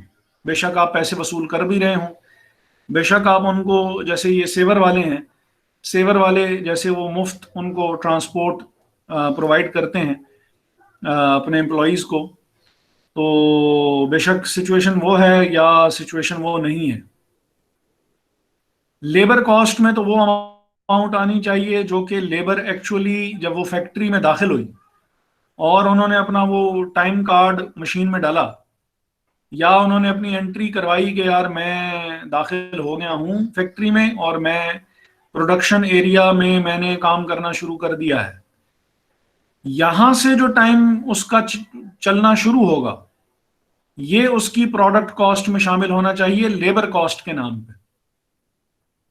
तो ट्रांसपोर्टेशन कॉस्ट बेशक वो उसके पैसे उनसे वसूल किए जा रहे हैं या कंपनी खुद बर्दाश्त कर रही है, लेबर कॉस्ट में वो अमाउंट आएगी जो कि लेबर एक्चुअली स्पेंड कर रही है प्रोडक्ट पे। अब अगर वो पैसे वसूल नहीं कर रहे हैं और वो उनको फ्री राइड जो है वो उनको प्रोवाइड कर रहे हैं, I sir still don't think sir वो बेनिफिट्स में आ जाएंगे सर, लेबर की बेनिफिट्स में आ जाएंगे ये, मतलब एक्स्ट्रा एक आपको बेनिफिट प्रोवाइड करें। और सर वो जो वो फैक्ट्री में जो दाखिल होंगे वो तो उनकी सैलरी से एसोसिएट होगा कि कितने यूनिट्स कितने मतलब टाइम पे आए, वो तो वीकली है ना कि मतलब ऑन टाइम आ रहा है जॉब जो है ना, वो सैलरी से एसोसिएट होगा। लेकिन जो ट्रांसपोर्टेशन होगी वो जो है आपकी एक एक्स्ट्रा बेनिफिट दे रहे हैं कि भी जो है वो एक मोटिवेशन लेवल जो है ना वो लेबर का जो है ना वो इंक्रीज रहे, ताकि एफिशिएंसी से वो ना मतलब यूनिट प्रोड्यूस कर सकें सर, एक एक्स्ट्रा बेनिफिट है जो एक जो है कंपनी देती है लेबर को। अच्छा, अब इसमें जो देखें, अगर तो शर साहब का सवाल जो था वो ये है कि अगर ये लेबर कॉस्ट में आएगा तो इसका तो जवाब ये हो गया कि लेबर कॉस्ट में चीज़ नहीं आएगी। लेबर कॉस्ट में चीज़ वो आनी चाहिए जो कि वो स्पेंड कर रहे हैं उसके ऊपर, जो टाइम वो एक्चुअली प्रोडक्ट की मैन्युफैक्चरिंग में लग रहा है, जिस काम के लिए वो फैक्ट्री में दाखिल हुए हैं या जिस काम के लिए उनको चुना गया है, उसके लिए जो पैसे दिए जा रहे हैं लेबर कॉस्ट में, तो वो अमाउंट जानी चाहिए, नहीं आनी चाहिए इसमें लेबर कॉस्ट में ये ट्रांसपोर्टेशन कॉस्ट। रही बात इसकी कि वो एफओएच में जाए या वो as per my opinion FOH को इसको चार्ज नहीं होना चाहिए। ये चीज़ कस्टमर की इस चीज़ का बर्डन कस्टमर को ट्रांसफ़र नहीं होना चाहिए कि लेबर आपकी अपने पास लाने तक अगर आप कोई कॉस्ट भर रहे हैं और वो अपने बिहाफ पे आप लेबर को फैसिलिटेट कर रहे हैं कि लेबर जो है वो टाइमली या लेबर इजीली जो है वो आपकी फैक्ट्री तक पहुंच जाए और वो काम करे, तो दिस इज द फैसिलिटी जो कि आपने खुद से फैसला किया है कि उनको प्रोवाइड की जाए। तो एज पर माय ओपिनियन इसको एफओएच को चार्ज नहीं होना चाहिए और ये पीरियड कॉस्ट के तौर पे कंपनी को खुद बर्दाश्त करना चाहिए। इसको प्रोडक्ट कॉस्ट का एफओएच में दाखिल हो गई तो प्रोडक्ट कॉस्ट का हिस्सा बन जाएगी और आप अपनी एक डिसीजन जो कि उसका बोझ कस्टमर पे ट्रांसफर करना चाहिए नहीं आपको। ये चीज़ ऐसी नहीं है कि अगर आप उनको फैसिलिटी प्रोवाइड नहीं करेंगे तो लेबर आप तक पहुंच नहीं सकती है। तो this is your own decision. इसका बर्डन भी आपको खुद ही बर्दाश्त करना भी चाहिए अगर आप उनको फैसिलिटी दे रहे हैं। But this is purely my opinion. जो लोग ये बात कर रहे हैं बात इनकी भी लॉजिकल है, but let me dig deep into this matter. और में नहीं जाएगी सर कि सर आपके जो number of employees that are being transported would increase with increase of activity. नई बात समझ में आई है मुझे सर। जो नंबर ऑफ एम्प्लॉयज ट्रांसपोर्ट किए जा रहे हैं नाम क्या वो उनके जो अपने इलाके से लेबर मार्केट से अगर या किसी से भी आप कंट्रेक्चुअल उससे भी हैं, तो वो जो ट्रांसपोर्ट किए जा रहे हैं तो वो एक्टिविटी के ऊपर डिपेंडेंट है। जैसे अगर एक्टिविटी इंक्रीज होती है number of the employees that are being transport would increase. ठीक है। और सर जो ट्रांसपोर्टेशन कॉस्ट है वो मतलब कि वो पर यूनिट पे तो सेम रहेगा लेकिन टोटल कॉस्ट उसकी इंक्रीज होगी। तो मतलब कि ये चेंज हो रहा है, फैक्ट्री और हेड में तो नहीं आना चाहिए। नहीं, वो चेंज होना या इंक्रीज डिक्रीज होने से डायरेक्टली एज सच कि वो फिक्स रहेगी या वो पर यूनिट में ड्रॉप होगी, और एक ये भी सर एक्टिविटी के ऊपर सर इसकी एक एग्जांपल दूं सर। जी जी सर जैसे ना अब आपकी मतलब फॉर एग्जांपल आपने घर में अपना पेंट करवाना है तो आप ना लेबर मार्केट में जाते हैं तो कुछ लेबर्स को आप मतलब आपको ड्राइव करके जाते हैं और कुछ लेबर को जो है ना वो मतलब अपने साथ ले आते हैं घर के ये पेंट करना है, तो आप उनको उस काम के पैसे मतलब आप देंगे ना कि जो है वो आप जो ट्रांसपोर्ट करके उनको अपने घर लेके आए उसके पैसे देंगे। वो तो ठीक है। मैं अर्ज यही कर रहा हूँ कि वो लेबर कॉस्ट में तो ये डेफिनेटली जाना चाहिए ही नहीं ना, इसमें तो दूसरी राय कोई भी नहीं है। सर मैं छोटी सी चीज ऐड करता हूँ। बेसिकली ना सारा कुछ लेबर कॉस्ट अगर डायरेक्टली एट्रीब्यूटेबल टू लेबर है ना, वो सारा कुछ लेबर कॉस्ट के अंदर ही जाएगा। मिसाल के तौर पे हमारे पास जो एक लेबर की मैंडेटरी इंश्योरेंस है, अब लेबर को तो हम ले आए, लेबर को हम 100 रुपए के ऊपर ले आए, अब उसकी मैंडेटरी इंश्योरेंस 10 रुपए है, उसकी सोशल सिक्योरिटी है, उसकी ईओपी है, ये सारी पार्ट ऑफ लेबर बन जाती है। ये नहीं होता कि आप कहें कि जी सिर्फ 100 रुपया। देखें अब ये नहीं सर, अब देखें इसमें जो जो वो है ना, जो मेन इशू अब ये जो है, ये टैक्सेस हैं, और ये जो चीज़ें हैं जैसे इंश्योरेंस है या वो EOBI या वो जो बात कर रहे हैं, ये टैक्सेस हैं विच become part of the salary payroll में, और वो सारी उसमें इसकी एडजस्टमेंट होती है ना, तो वो तो that becomes part of the payroll, तो ठीक है। उन चीज़ों की एक सेंस बनती है कि यार इनको यहाँ पे और लॉजिक बहुत उसकी बनती है कि उन चीज़ों को वहाँ पे ट्रीट होना चाहिए और एडजस्ट होना चाहिए। लेकिन एक आपकी अपनी एक फ्रिंज बेनिफिट है, आप जो ये दे रहे हैं कि यार हम आपको फ्री ऑफ कॉस्ट आपको डिलीवर, हम पिक एंड ड्रॉप प्रोवाइड कर रहे हैं, मिसाल दे देता हूँ, तो फ्री ऑफ कॉस्ट। एक और मिसाल से कर देता हूँ। मिसाल के तौर पे मेरी एक फैक्ट्री है, मैं उसमें लेबर रखता हूँ 100 रुपए के ऊपर। मेरे साथ वाली एक फैक्ट्री है, वो कहती है कि नहीं, मैंने अपनी लेबर को ज्यादा बेहतर ट्रीट करना है, वो 110 रुपए दे देती है। अब वो जो 10 रुपए के एक्स्ट्रा दे रही है, वो क्या लेबर का पार्ट नहीं होगी? वो बिल्कुल लेबर का पार्ट होगी। वो उसको ट्रांसपोर्ट नहीं देता, वो 10 रुपए उसको वैसे दे देता है, तो इसलिए ये पार्ट ऑफ लेबर ही होगी। देखें अगेन अगेन जो काउंटर लॉजिक इसकी जो जो आप बात कर रहे हैं, because they have made it part of the salary, कि हम आपको जो कन्वेंस अलाउंस है या हम आपको जैसे किसी ज़माने में वो कॉस्ट ऑफ लिविंग अलाउंस दिया जाता था, या लिविंग हम आपको वो जो हाउस रेंट अलाउंस और ये सारा कुछ दे रहे हैं, ये because they become part of the salary, तो चलें। और अगर वो हमारा रेगुलर एम्प्लॉई है तो फिर ठीक है, हम उसको ट्रीट कर सकते हैं, और ट्रीट हमें करना चाहिए भी, बिकॉज वो that is basically the part of the salary. लेकिन एक चीज जो फ्री पिक एंड ड्रॉप है, ये तो दैट्स टोटली योर डिस्क्रेशन, कि आप उसको सिर्फ ये सहूलत देना चाह रहे हैं कि यार वो इजीली हमारे उस तक पहुंच जाए। तो एज पर माय ओपिनियन तो इसको इसका बर्डन कस्टमर तक तो इसका ट्रांसफर नहीं होना चाहिए।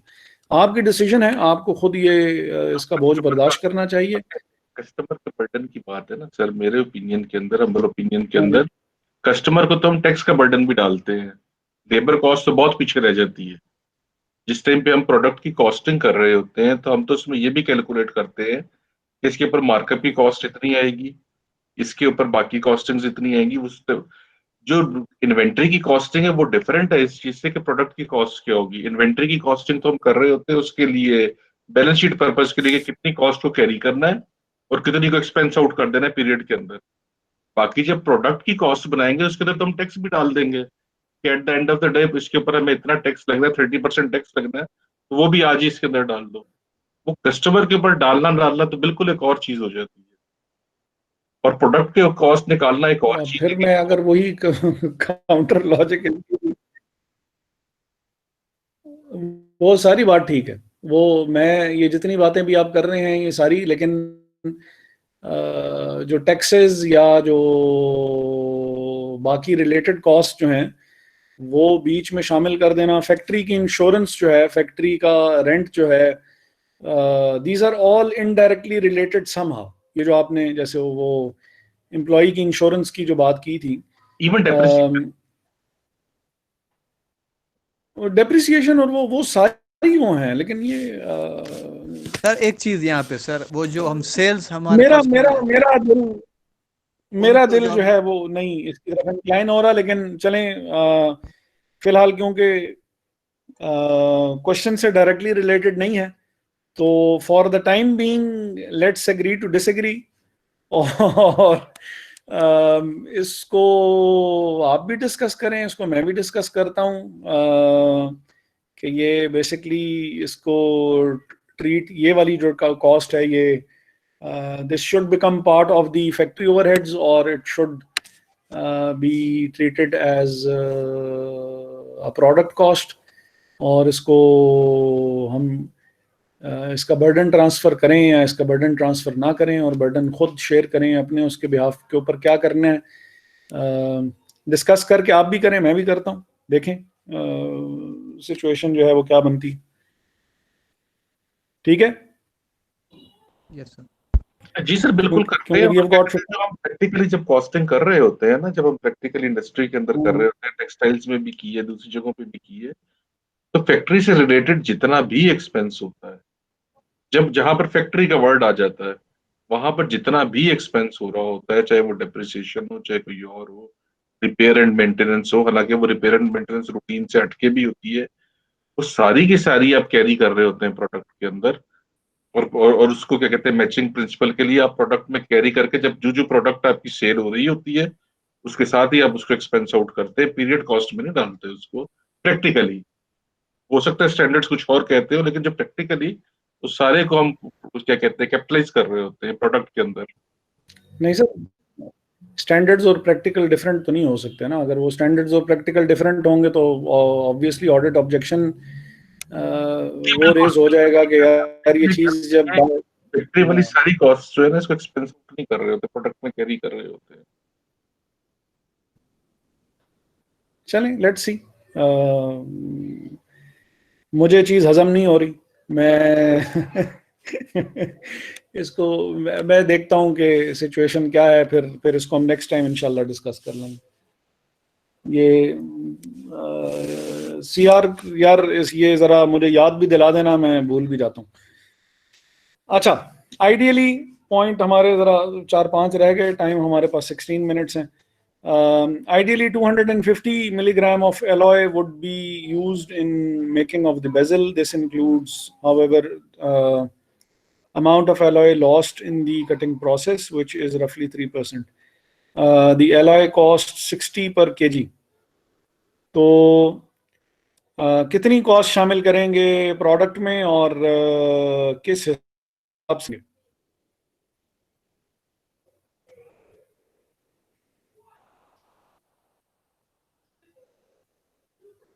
जी,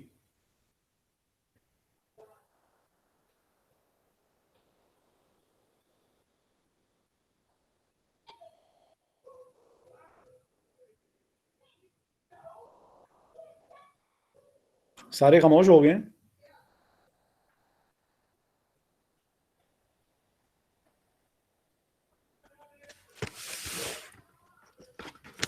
क्वेश्चन समझ नहीं आया सर। ये जो मटेरियल है, जो एलॉय यूज हो रहा है, एलॉय की कॉस्ट बेसिकली मटेरियल कॉस्ट ही है ना, तो मटेरियल की कॉस्ट कितनी शामिल करेंगे, वैल्यू क्या होगी उसकी?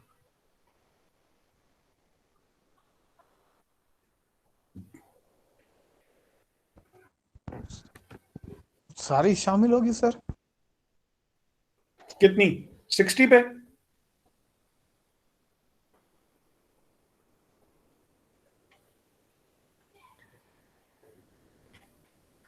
सर 60 तो पर केजी है, लेकिन हम कह रहे हैं कि 250 mg का जो है बेसल प्रिपेयर हो जाएगा।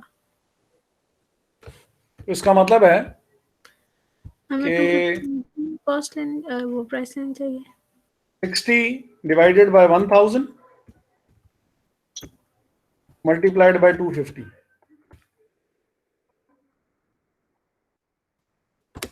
जो कि हमारे पास आ जाएगा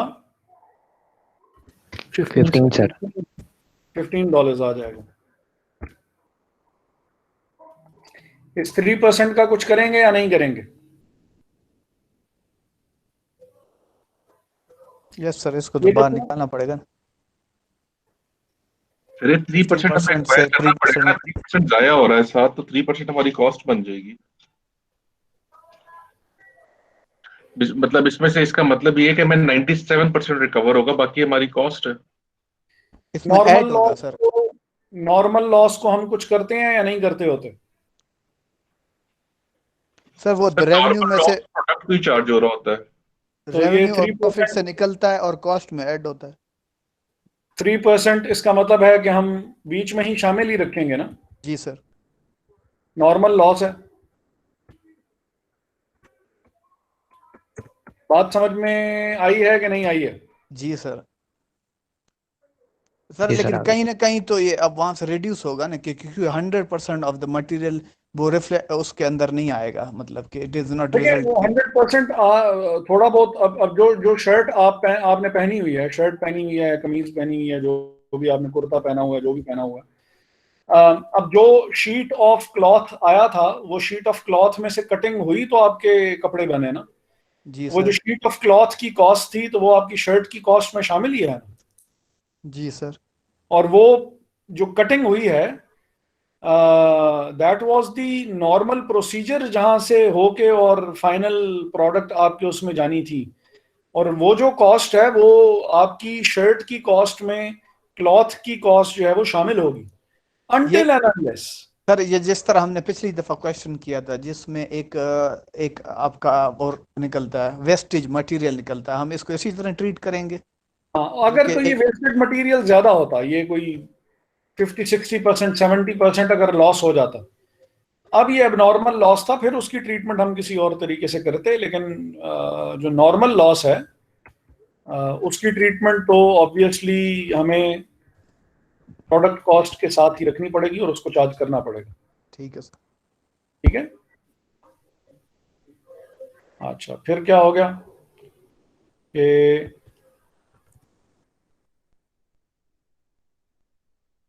अच्छा, during the second phase of the production, when the product goes into the factory material, into the factory, material B is further added to give it a sleek look. These materials cost 23 per watch.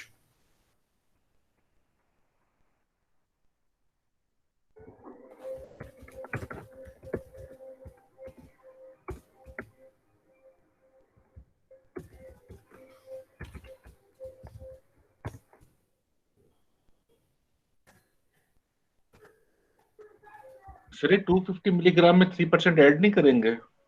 नहीं नहीं, देखें, normal loss है ना, material काटना है आपने तो काटने में थोड़ा मटेरियल तो जाया होगा ही ना।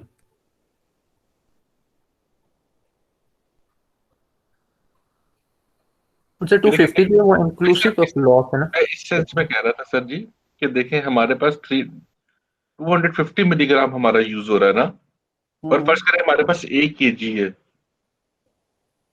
तो हमारे पास वो सारा का सारा तो यूज नहीं हो जाएगा। अगर हम इसको राउंड ऑफ करें तो 250 मिलीग्राम के अगेंस्ट मतलब ये 250 ग्राम होता, तो चार चार प्रोडक्ट्स तो नहीं बननी थी ना, मटेरियल कम पड़ जाता। नहीं, 1 kg में 4 प्रोडक्ट्स के लिए 4 दफा आपने काट लिया, और उस 250 में से जब आप उसको मजीद रिफाइन करेंगे तो प्रोडक्ट तो तैयार हो जाएगी, रिफाइनमेंट में ऑब्वियसली 3% जो है वो ज़ाया आपका हो जाएगा, और उसकी कॉस्ट जो होगी वो उस प्रोडक्ट के साथ ही, क्योंकि it's a normal loss, cutting में वो चीज़ जानी है ही है, तो वो उस प्रोडक्ट को ही कॉस्ट शामिल की जाएगी उसकी। 97% ऑफ दी $15 शामिल नहीं करेंगे हम। जिस तरीके से भी देख लें, वैसे तो दूसरे तरीके से देखना इसको गलत होगा। 1 मिनट होल्ड कीजिएगा। जी सर, कोई मसला नहीं, कोई मसला नहीं। हाँ हाँ।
बात हुई नहीं है।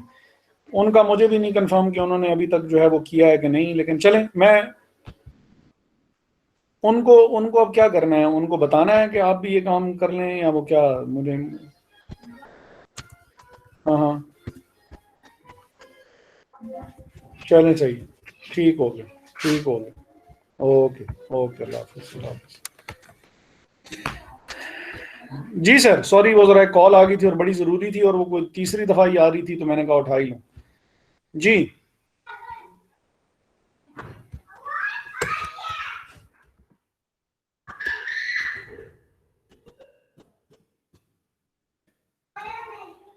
आवाज मेरी अब आ रही है कि नहीं आ रही? जी सर, इट्स जी सर, ओके, आ रही आपकी है। आवाज आ रही है। जी अच्छा सर, आ रही है। अच्छा, तो ये ठीक है, ये जो पॉइंट बीच में हम डिस्कस कर रहे थे, सॉरी वो बीच में ही रह गया। जी सर, क्लियर है। अच्छा, बस थोड़ी देर, 5 to 10 minutes maximum.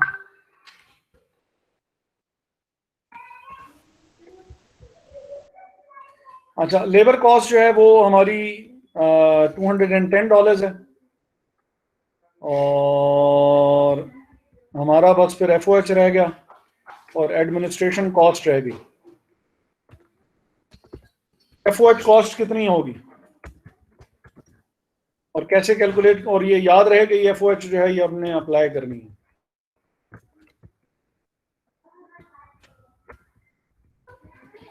Ji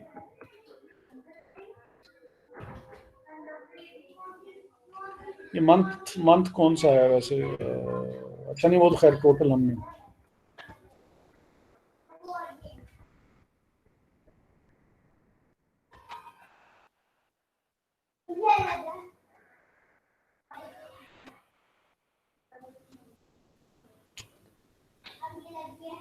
sir rate निकाल लेंगे इसका डायरेक्ट लेबर आवर्स के ऊपर। ठीक है, और कैसे रेट निकालेंगे? सर इसमें कोई बेस मंथ मुझे थोड़ा पढ़ने में मुश्किल हो रही है, कोई बेस मंथ दिया हुआ है उसने कि जो manufacturing cost divide by labour hours? Sir ये बजटेड MOH और बजटेड बेस जो हमारे। ठीक है, बजटेड बेस तो गिवन है, बजटेड MOH कैसे कैलकुलेट होगी?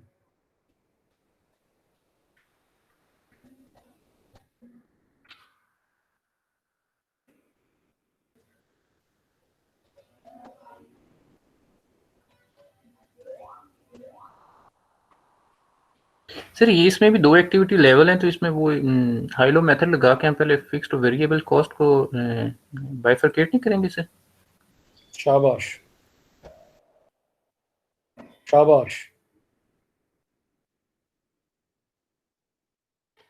पहले फिक्स्ड और वेरिएबल कॉस्ट बाइफरकेट होगी, बाइफरकेट होने के बाद फिर हम क्या करेंगे कि हम जो भी कॉस्ट आएगी उसके हिसाब से फिर हम उसको पर मंथ के हिसाब से हम ये देखेंगे कि उसका रेट क्या आ रहा है और हमने एलोकेट क्या करना है।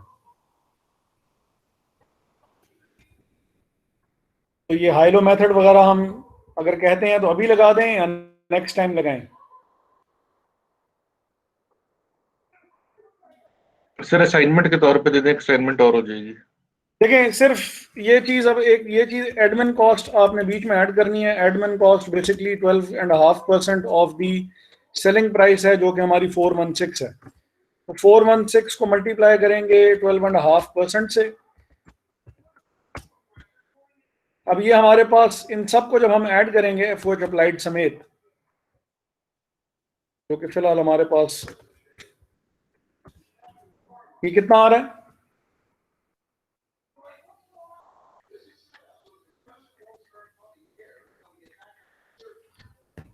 ये 52 आ रही है मेरी। सर 52 ही है। 52। ठीक है, तो अब ये हमारे पास आ जाएगी एक एक्चुअल कॉस्ट जो कि हमारी लगी है। अब इस एक्चुअल कॉस्ट को और टारगेट कॉस्ट को हम वो देखेंगे कि ये इक्वल आ रही हैं, कम आ रही है, ज्यादा आ रही है, टारगेट कॉस्ट गैप बन रहा है, नहीं बन रहा है। तो अगर तो हमारी एक्चुअल कॉस्ट टारगेट कॉस्ट से ज़्यादा है तो फिर परेशान होने वाली बात है। अगर टारगेट कॉस्ट हमारी एक्चुअल कॉस्ट से ज़्यादा नहीं है तो फिर हमें परेशान होने की ज़रूरत नहीं है। ठीक है जी सर। सर ये बात दोबारा Okay, रिपीट sir. कर दीजिए। देखें, अगर तो टारगेट कॉस्ट गैप आएगा ही तब कि अगर हमारी एक्चुअल कॉस्ट टारगेट कॉस्ट से ऊपर चली जाए। अगर तो 312 में हमें ये चीज़ बना लेनी चाहिए थी और ये बात 350 तक चली गई है तो फिर परेशान होने की ज़रूरत है, क्योंकि कॉस्ट जो हमने टारगेट लगाया हुआ है वो उससे ऊपर चली गई है। लेकिन अगर हम with in the target cheese manage कर रहे हैं तो फिर टारगेट कॉस्ट गैप नहीं है और फिर ऑब्वियसली परेशान होने की ज़रूरत भी नहीं है। यहाँ पे सर अगर हम एक क्वेश्चन है हाँ जी सर, जिस वेरिएंस एनालिसिस में हम चेक कर रहे होते हैं कि आप बजटेड कॉस्ट से जो एक्चुअल कॉस्ट है वो मतलब डेविएट कर जाए, दो के पॉजिटिव हम इसे लेते हैं कि अगर पॉजिटिव में चला जाए तो हम उसे पॉजिटिव कंसिडर करते हैं, लेकिन फिर भी कोशिश की जाती है वेरिएंस एनालिसिस के थ्रू कि जो वेरिएंस है उसे कम से कम रखा जाए, क्योंकि जहाँ पे सर कोई ऐसा मतलब एक है नाम के प्रॉपर्टी जो कि हम आइडेंटिफाई सही नहीं कर सक रहे बजटेड कॉस्ट में और वो उसे बढ़ा रही है। इसका मतलब है वही सेम जो फैक्टर है वो उसे कम भी कर सकता है। तो हमारी तो कोशिश यही होनी चाहिए ना इधर टारगेट में और उधर भी कि हर किस्म का जो फैक्टर है हम उसको कंसिडर कर सकें और उसे आइडेंटिफाई कर सकें राइटली, ताकि हमारी जो लेकिन टारगेट कॉस्टिंग में जो मसला है ना, जो आप बात कर रहे हैं, वो मसला ये है कि एक दफा अगर ये काबू से बाहर निकल गई, इसमें आप जो कुछ भी मैनेज करना चाहें वो आप प्रोडक्शन में जाने से पहले पहले तक अगर कुछ मैनेज कर सकते हैं तो कर सकते हैं। वंस कोई डिजाइन में कोई ऐसा फ्लॉ रह गया कि जिसकी वजह से टारगेट कॉस्ट मैनेज नहीं की जा सकती है, तो उसके बाद फिर चीज को प्रॉपरली मैनेज करना पॉसिबल तकरीबन रहता ही नहीं। ट्रू सर, ट्रू लेकिन तो सर इसे हम नॉर्मल कंट्रोलिंग की तरह तो यूज करते हैं ना। यानी वो जो आप बात कर रहे हैं ना वो तब अप्लाई हो सकती है कि अगर हम, यार ये इसको मैं बंद ही कर दूं, अगर हम जो नॉर्मल कॉस्टिंग के थ्रू चल रहे हों तो फिर आपका पॉइंट बिल्कुल वैलिड और बिल्कुल ठीक है कि हम वेरिएंस एनालिसिस के थ्रू देखेंगे कि यार ये चीज यहाँ ये चीज हमारे उसमें मटेरियल ज्यादा लग गया या लेबर के आवर्स ज्यादा लग गए या लेबर को पेमेंट ज्यादा हो गई, हुआ क्या, गलती हुई कहाँ पे और उस गलती को ठीक किया जाए। लेकिन वो माइनर एडजस्टमेंट्स तो हो सकती हैं, लेकिन अगर कोई ऐसी चीज जो कि इम्प्लीमेंट होने से पहले पहले हम काबू में नहीं कर सके, मटेरियल ही हमने वो यूज नहीं किया जो कि हमें करना चाहिए था, जिसकी वजह से कॉस्ट उसकी ड्रास्टिकली रिड्यूस हो सकती थी और हमने नहीं की, तो बाद में फिर ये चीजें अप्लाई नहीं हो सकती हैं। टारगेट कॉस्ट के साथ मसला जो है वो सबसे बड़ा है ये कि प्लान इंप्लीमेंट करने से पहले पहले आपने चीजें देख लेनी है। माइनर एडजस्टमेंट्स हो सकती हैं, बहुत माइनर एडजस्टमेंट्स बाद में प्लान इंप्लीमेंट होने के बाद हो सकती हैं। आप ये काम नहीं कर सकते जैसे वो मैंने बताया था कि 2 साल उन्होंने लगाए सिर्फ ये काम करने के लिए कि यार नंबर ऑफ पार्ट्स रिड्यूस कर दिए ना। वंस वो आपने इंप्लीमेंट कर दिए, 43 पार्ट्स पे प्रोडक्शन स्टार्ट कर दी, अब उसके बाद कुछ भी नहीं हो सकता। अब दोबारा तो 2 साल नहीं लगाए जा सकते। या तो आप ये फिर टारगेट कॉस्टिंग का सिस्टम छोड़ दें और जो कॉस्ट प्लस प्राइसिंग है उसी की तरफ मूव कर जाएं, या फिर आप अगर ये प्लान आपने इंप्लीमेंट करना है तो इंप्लीमेंट करने से पहले ये एडजस्टमेंट्स आपने करनी है जो भी करनी है, जिसके लिए टारगेट कॉस्ट गैप का आइडेंटिफाई करना जरूरी है। गुड है सर।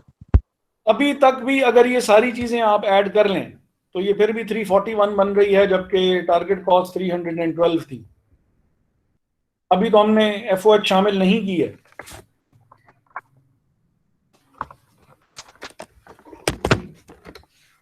तो बात फिर भी ज्यादा ही है। एफओएच शामिल करेंगे तो बात तो थोड़ी सी और भी मजीद ऊपर निकल जाएगी। बहरहाल एफओएच कैलकुलेट कीजिएगा और फिर बताइएगा कि वैल्यू क्या आ रही है। आज के लिए काफी है। Thank you so much. Thank you sir. Share कर देंगे आप ये जो पेज कुछ शेयर किया है? मैं दोनों चीजें अभी कर देता हूँ। Thank you sir. अस्सलाम वालेकुम सर। वालेकुम अस्सलाम। खत्म हो गई क्लास।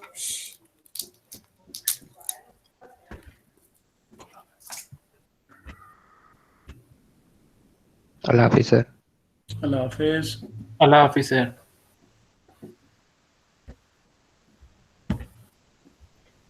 अल्लाह हाफिज़ सर।